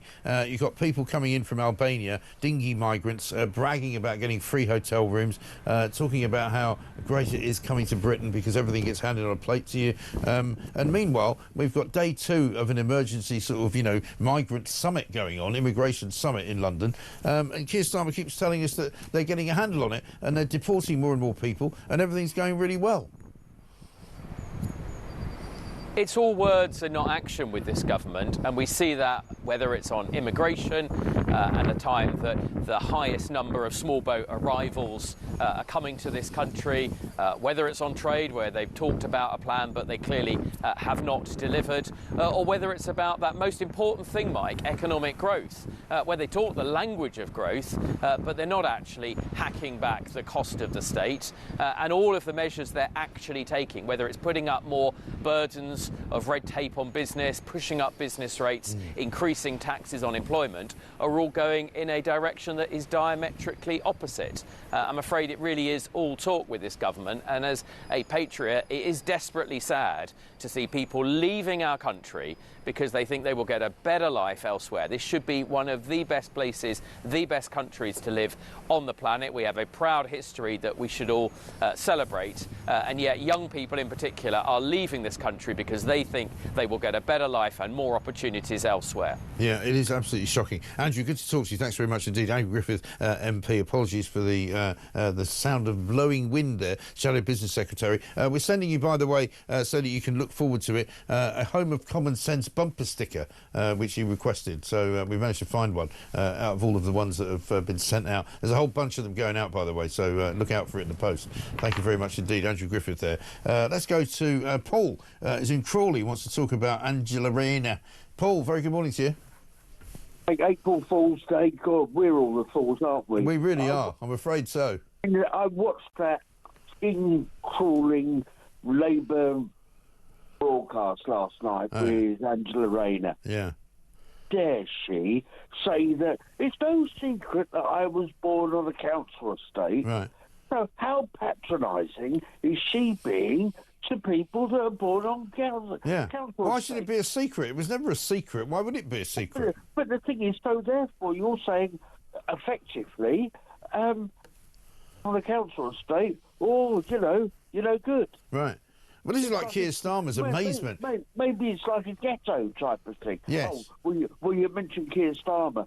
My skin crawls every time I see him on your clips and in that blooming letter. Yeah. Straight out of Rochdale, right?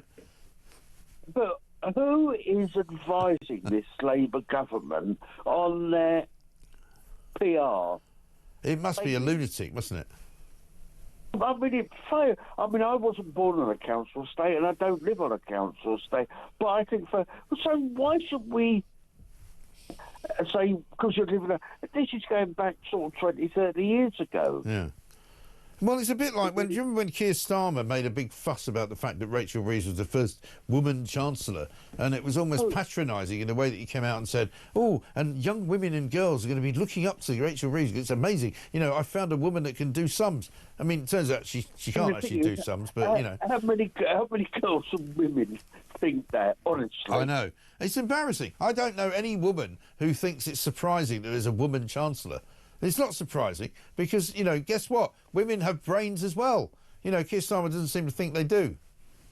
And, you know, people think, you know, and I think women are far more clever than men if they really want to do it. I mean, that's a very controversial statement, but I mean, I'm sure people would agree with you. Listen, Paul, thank you very much indeed. Tanya says this is amazing. Mike, my water bill has gone up by 49%.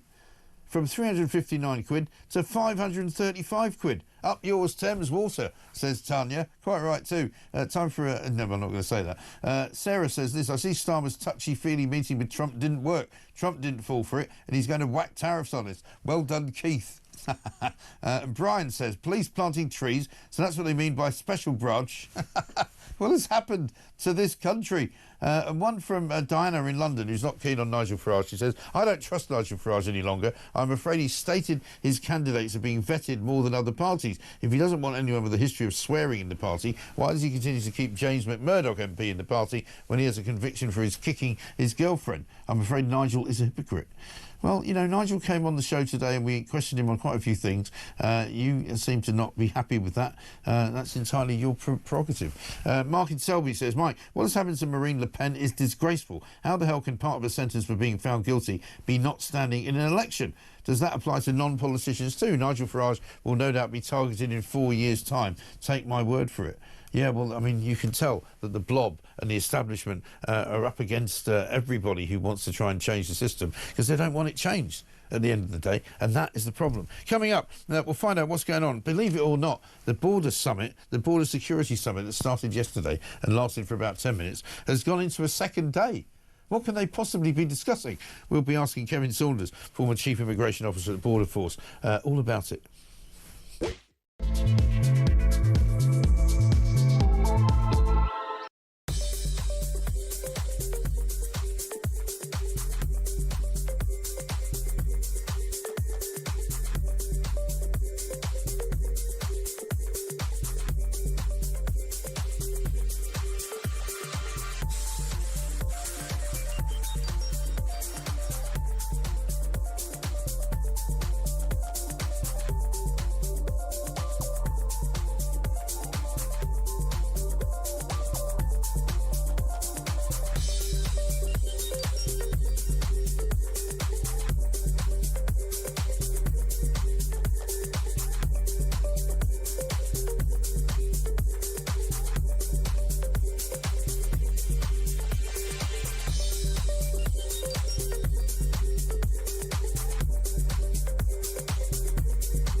Anybody to go online and have a read of them. You'll probably be shaking your head as you do, thinking, why are the police not abiding by these in 2025? But one of them was that the police are the public and the public are the police. What that essentially means is the police aren't a special breed of people. They've been drawn from the public to do a job of protecting the public. So as people, let alone police officers, I'm sure they are going to be shaking their heads in disbelief.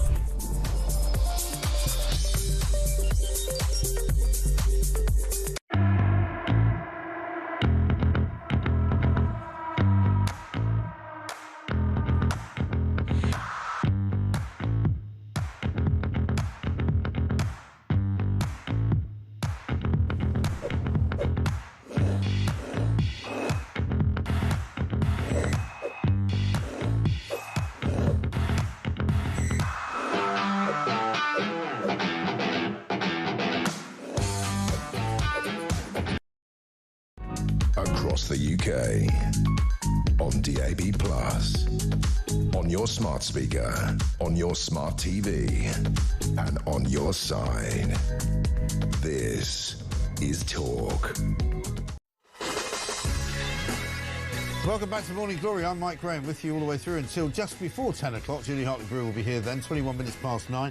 Morning, Mike, says Tash, who's in Sussex. I have some breaking news. April Fool's has been cancelled this year because no prank is greater than the joke that is running this country right now. Have a great day, everyone. And one from Dave, who says, morning, Mike, my GP surgery has done away with the 8 a.m. scramble for appointments. We now have to fill out an online form, which they aim to respond to within 2 working days.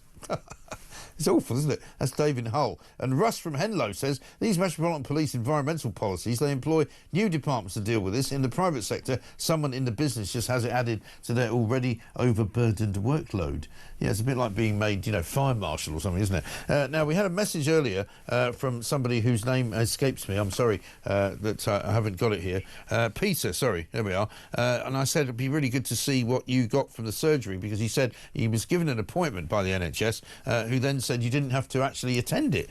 And I've got the letter now in front of me, and it comes from the Cutlers Hill surgery. It says an appointment is now booked for you as shown below, and the appointment was booked in February. I'm not going to say where, Norfolk and Norwich University Hospital, right? The information is provided by the clinic to people attending appointments. It says this, important, please be advised that you do not need to attend this appointment. This is not an actual appointment, but for administration purposes only.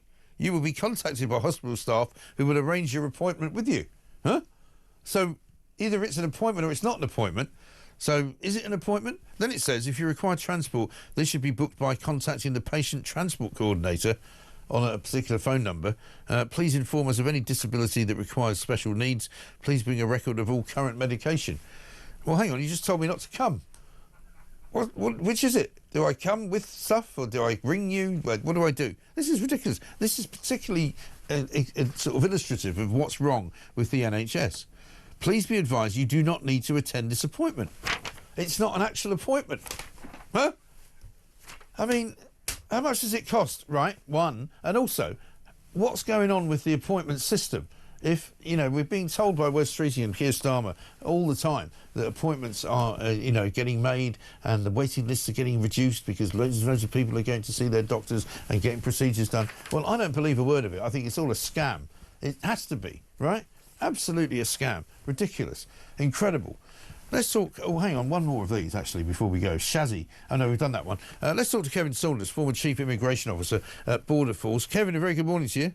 Good morning, Mike. I'm delighted to be able to tell you on day 2 of the all-important migration summit that Keir Starmer's organised in London, that basically he has now been shown to have the worst record of any Prime Minister since the small boats crisis began. So I suppose you might be opening day 2 with that little statement, perhaps. Yeah. Somehow I don't think so. No. But we've got to be a bit careful. We have to be a bit careful today, Mike. Why is that? With the what's coming out of Lancaster House, because it is April the 1st. That's true. Maybe he went a day early and launched it yesterday instead of today. But I mean, I don't know what happened yesterday, but we were monitoring it here. We went in and saw Keir Starmer made a speech, Yvette Cooper made a speech, and then they all got up and left. So I don't know what they actually did yesterday. Do you know? I think they go to what are called focus groups. Oh yeah. And have a little chat with each other about what they're how they're going to progress things. Right. So, I mean, has anything come out of those focus groups that you're aware of? I very much doubt it, but I think the thing is, and this seems to have been missed off the headlines for everybody. Yeah. The guy in charge of the small boats, a Major General Caps. Is he the border command bloke? No, the actual border command guy is Hewitt. Okay. Mike Hewitt. What's he up to? Well, he's at the meeting, but this Major General Caps, brilliant. He's actually in charge of just the small boat bit. Right. Why we've got a general in charge of something that's happening on water is another question. That's a problem, yeah. Yeah, that's a good one. Has actually admitted, and it's reported in the Times today, that he can't stop the boats.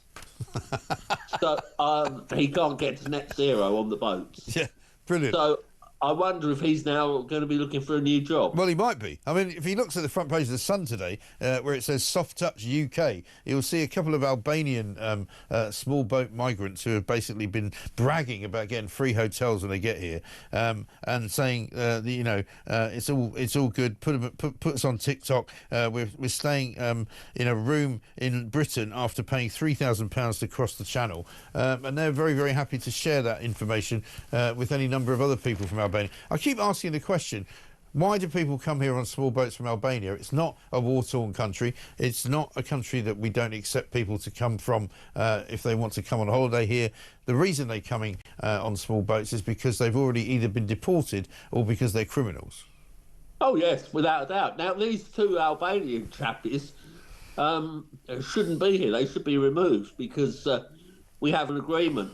The only thing is, I don't know if they're allergic to chicken McNuggets in Albania. Well, they could be. Yeah, they could be. But this is the problem, though. I mean, we keep being told that we've got these ridiculous rules in place. The government could change those rules overnight if they wanted to, right? Because anybody who comes here from Albania should surely be immediately arrested and deported, no? Yes, they should be. Absolutely. And they say they're cracking down on that, and Keir Starmer put out. In fact, I'll show you the. Shall we show you the clip on the deportations front? This is the video that he's put out on behalf of the government, saying that 24,103 people have been removed, and he basically says, if you're not supposed to be here, you're not staying. Have a look.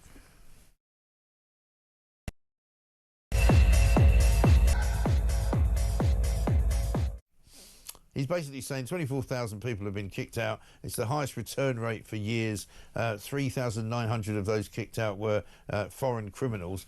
But most of them, as he does not admit, are actually people who voluntarily left. Yes, I mean, the question that I would be asking him is, out of that 24,000 that have been removed, how many of them are boat people? Yeah, right. And the answer probably, and they're going to be removed, or people that have just been caught working in Chinese restaurants that shouldn't be here. Right. And they've sent back. So you really need to know what these numbers are made up from. Yeah, but they won't tell us. And it's very clear that they're not making any real progress because of these 20,000 odd people they say they've got rid of out of the country, it was about 4 months ago they said they got rid of 19,000. So they're obviously not doing a large-scale deportation of any kind. Well, there aren't really enough immigration enforcement officers. And the trouble is... Why not? Why not indeed? But the trouble is that when the enforcement officers go out and they find people, let's say working in a car wash, and they work out that they are people that shouldn't be here, they can't necessarily detain them because there's no prison space or no immigration detention space. Yeah. And so what do? You take them down the local nick, and then you bail them. And guess what? They don't turn up. I mean, the idea that anything is ever going to happen in this particular realm is extraordinary, isn't it? It's not. I mean, I don't see any willingness, despite all the summits, despite all the hard talk, despite all the sort of statements and videos that they put out. They don't really want to do it, do they? Actually, I'm beginning to wonder if you're right. Do they really want to do it? Yeah, they don't. I don't think they've got the enthusiasm for it. It's absolutely extraordinary. Kevin, good to talk to you. Thanks very much indeed. Former Chief Immigration Officer of Border Force. He's just told us, basically, a bit of breaking news for you. Major General Duncan Capps is his name, who's a man who's the head of the Small Boats Operational Command, basically says he can't stop the boats. It's unrealistic, he says, to stop the boats. Yeah, he's not kidding. This from Richard. He says, get a water meter fitted, it will save a fortune. Thames Water, over £90 a month here, but the meter is nearer £30. And if they cannot fit a meter, they have to put you on a reduced tariff. Not sure what that all means. Mike, no, we've already done that one. We'll come back to those. Nadine Dorries is coming next. She's going to talk to us about Prince Harry, or the Prince formerly known as Herbert, as I like to call him, because he's right in the deep doo-doo right now. He's been accused of all manner of stuff. A colonialist, a racist, a bully, a misogynist. I mean, you name it. Harry's done it. I mean, it's not going well. 9:31.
Across the UK, on DAB+, on your smart speaker, on your smart TV, and on your side.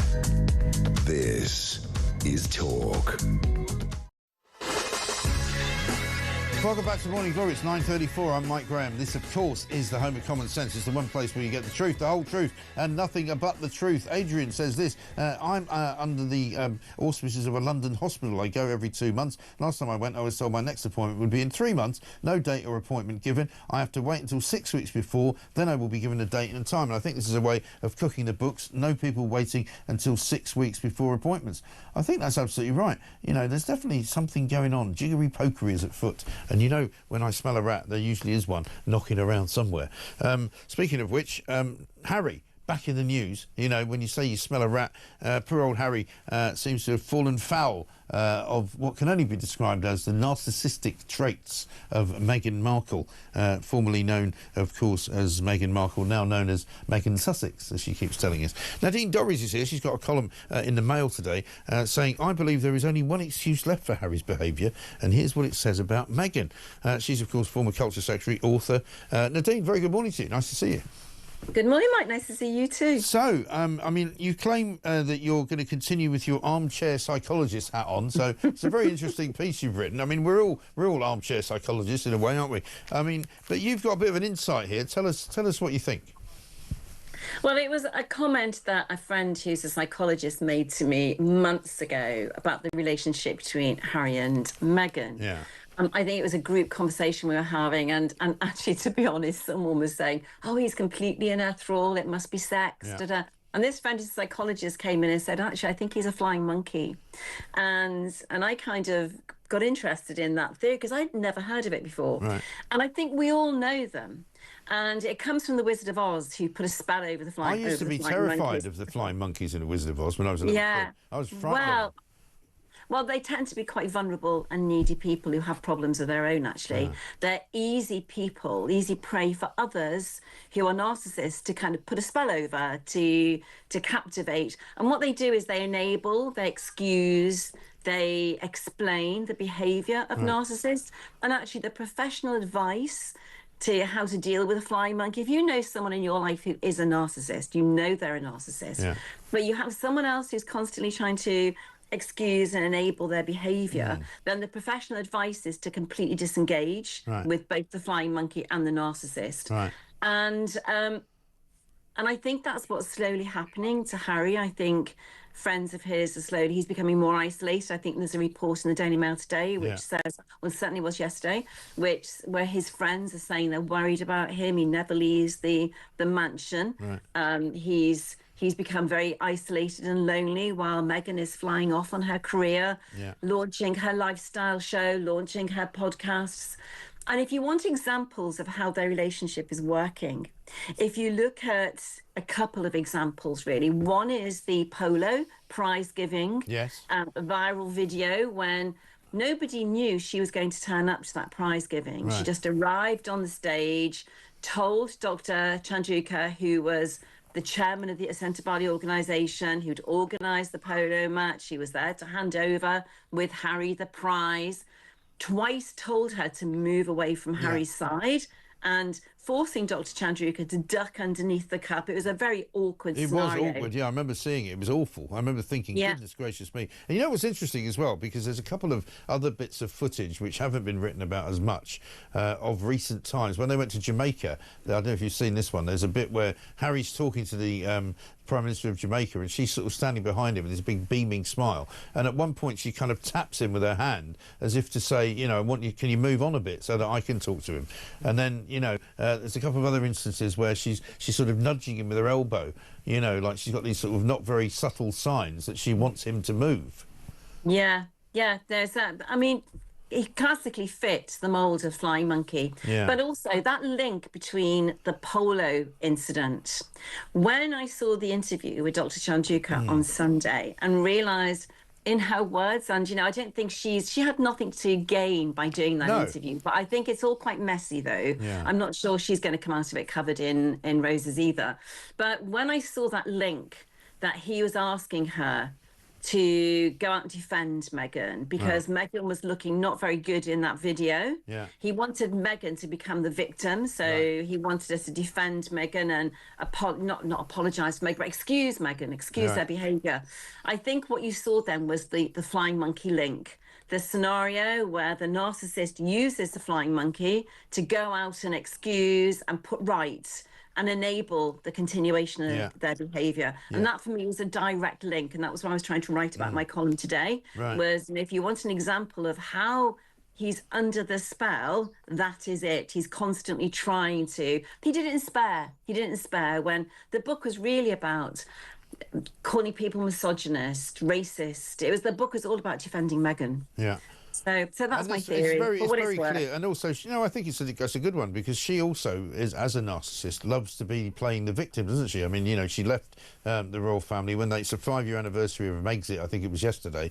5 years ago they left. When she went and did that interview with Oprah Winfrey, it was all about how terribly badly she'd been treated. It was all about the racism of the royal family. All this stuff that turned out to be completely untrue, which he then had to deny. When he was interviewed by Tom Bradby, back in London, when his spare book came out, he said, oh no, we weren't the ones that were saying that the royal family were racist. That was just written about by the press. Complete rubbish. He was sort of covering up for her. I think you're right. I think that's the enabling behaviour. Totally enabling behaviour. And I don't think... And also there's another... If you watch back in sort of the day when they were allowed to be on the balcony with the royal family, there was a time when he was kind of telling her how to behave, because there's a couple of clips where she's looking around at him and sort of trying to talk to him, and he's basically saying to her, you've got to look the other way, keep looking forwards, because we're standing here together, I'm behind you, stop looking at me. And you can read his lips, right? So that is, in that situation, it was like he was still in charge of the relationship. He's now clearly not. Yeah, no, absolutely. And I don't know where it's going to end up for Harry. I don't know any of us do, but... It's not going to end well, is it?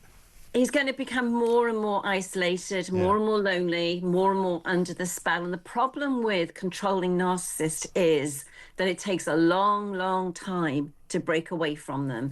The relationship is coercive, it is in a way controlling, and it takes a long time for the flying monkey to get themselves out. I think we probably all know people who, the relationship we described today, where one person is very much controlling and very much in charge, and the other person constantly excuses their behaviour. I think we all know people who are in those relationships that last for many years.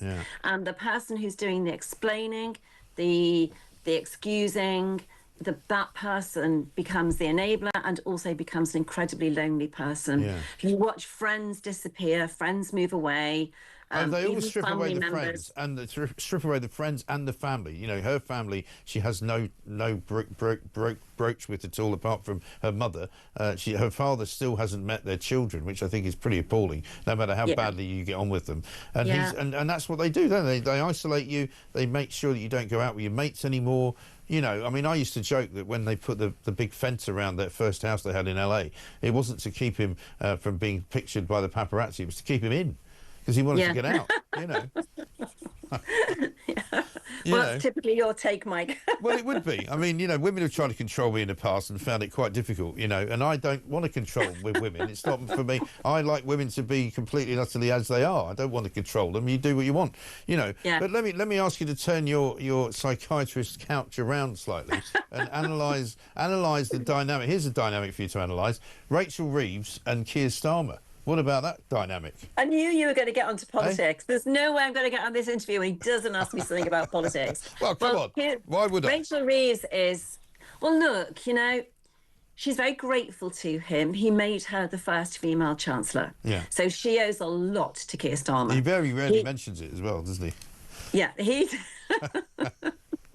So she's there by courtesy and by the grace of Keir Starmer. She will always, I think, possibly defend him. Right. The trouble is with that relationship is that she isn't the one in charge, he is. She's not the Chancellor, he is. Right. Him and his aides and number 10 are. I don't believe for a moment Rachel from Accounts is the person who's running the economy. I think she's very much... I don't think she would know how to. Right. You know, Rachel Reeves has not made the transfer from being in opposition to the very grown-up job of being Chancellor. She's the second most important politician in the country, second most important person, some would say, person in the country.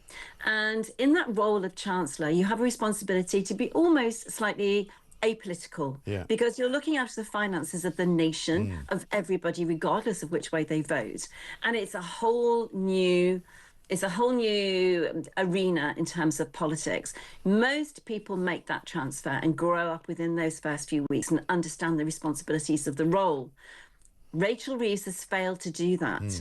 She's moved from opposition into government and is acting still as though she's in opposition, but she also doesn't seem to have a plan, doesn't seem to know what to do, and hasn't been able to professionally handle the role. Right. And therefore, I think the aides in number 10, Morgan Sweeney and others, and Keir Starmer are basically dictating to her which way they want her to go. Now, there are lots of relationships you can look at between prime ministers and chancellors. Look at George Osborne and David Cameron. They worked as a team. Yeah. There was no animosity between those two blokes. Everyone was waiting for it to happen, but it never did. Right. They worked as a successful team together.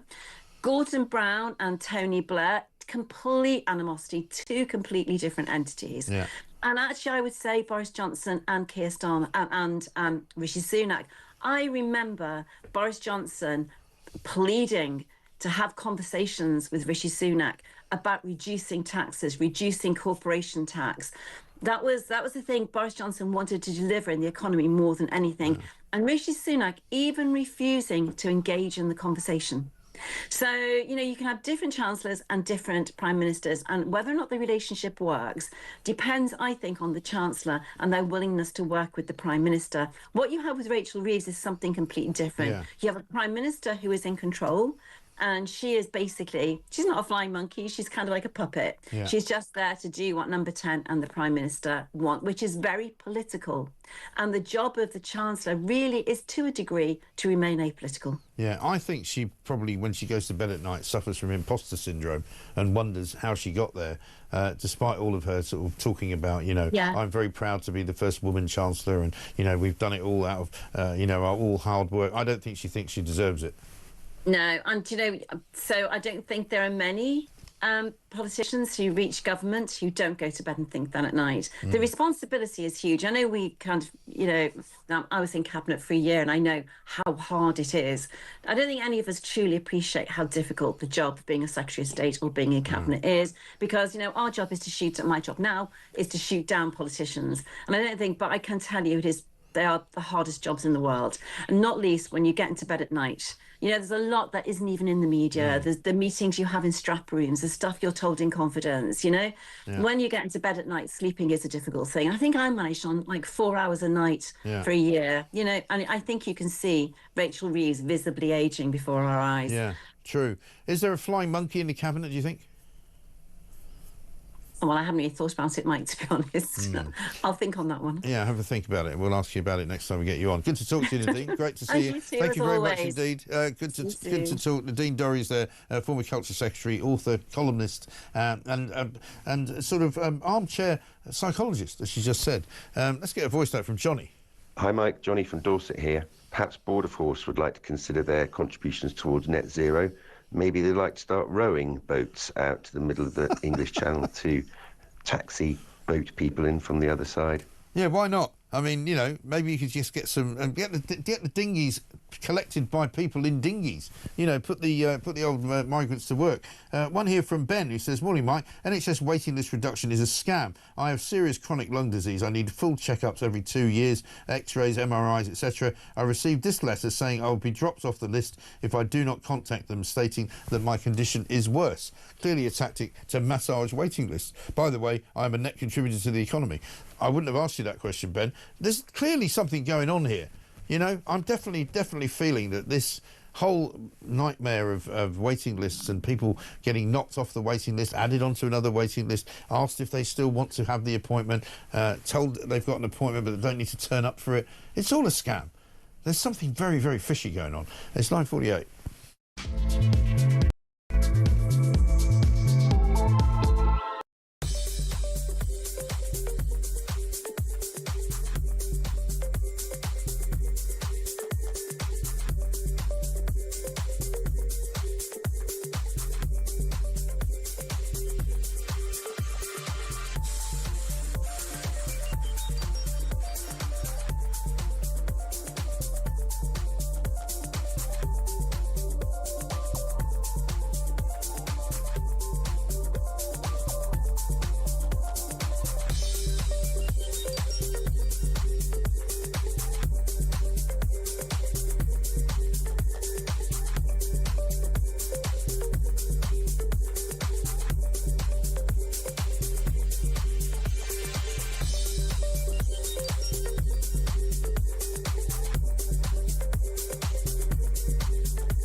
across the UK. On DAB+, on your smart speaker, on your smart TV, and on your side. This is Talk.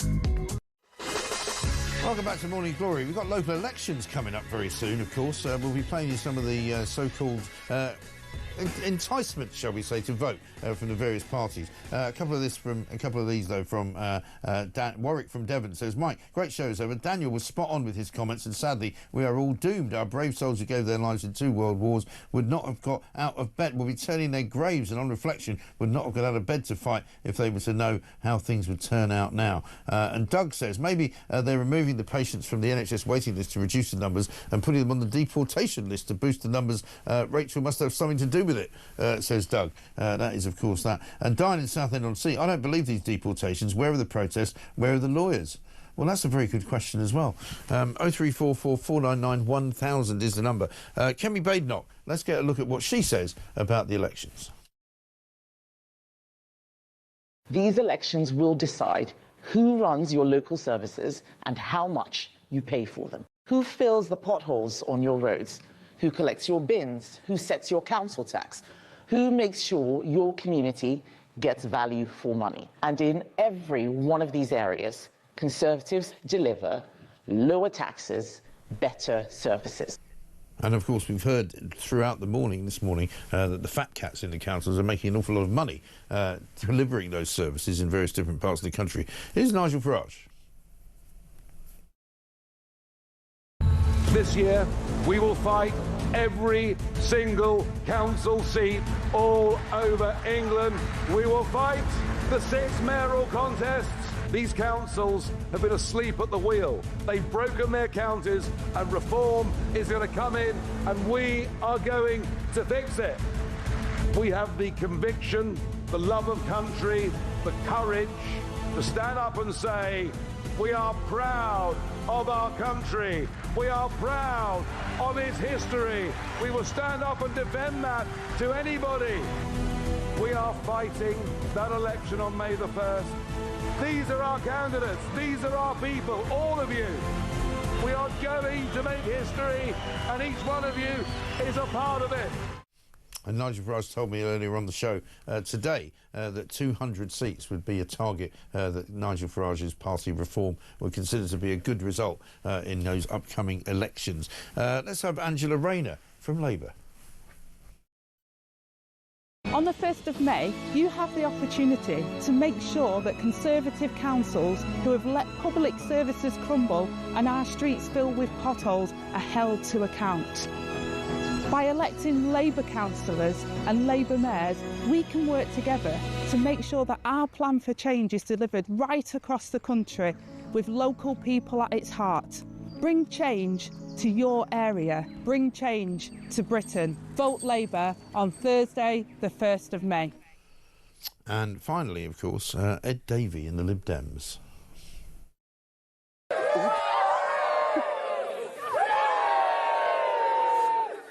It's killing me. Woo! Woo! Oh. Yes. Those are the main parties and their basic sort of manifestos for change for the local elections on May the 1st. So we'll bring you all of that coverage, of course, as it happens. We've had lots and lots of really interesting messages today regarding all this wokeness, says Dean, from police and ambulance services. Maybe the woke amongst us are willing to fund this madness by paying even more tax to fund the nonsense. Suddenly the woke may disappear. That's Dean in Dagenham. I think that's right. And Phil in Nottingham says, I'm a heterosexual white British male and therefore I have no voice. I've worked since I was 16 years old. I've never been arrested. I've always tried to do right by people. I mourn the death of Great Britain. Well, I said this earlier, that there is a sense in this country that somebody's stolen the country from us. We're not quite sure when it happened and we're not quite sure what we do about it, but we definitely want it back. Let's get a voice note from Lorna. Angela Rayner was born on a council estate and then went on to benefit from it by buying a council house and getting £48,000 discount. And my daughter can't buy hers now, that she was going to get a £74,000 discount, and they knocked it down to 38. So she's pulled the bridge up behind her. Yeah, as you might expect, yes. Unfortunately, the ladder is no longer coming down. Yeah, I mean, she spoke about how proud she was to own a house when she was talking the other day about, you know, building more houses, 1.5 million houses that Labour say they're going to build, which nobody believes, because they haven't got the manpower to build them, they haven't got the wherewithal, they haven't got the money, they haven't even got the bricks, to be honest. But she talks about that, and my first thought was, well, the second house must have been quite good as well. Because, of course, at one stage there were 2 houses that she owned. We'll come back to that, though. Let's have a look at Elon Musk, because we haven't really talked that much about what's been going on in the US of late. But Elon Musk has been giving an awful lot of interviews recently about particularly the way the left is treating him and the way that he is being sort of victimised and the way that Teslas, in particular, are being keyed, being damaged, being fireballed, being completely and utterly vandalised. Here's what he said. Isn't it shocking how much violence and hatred is coming from the left?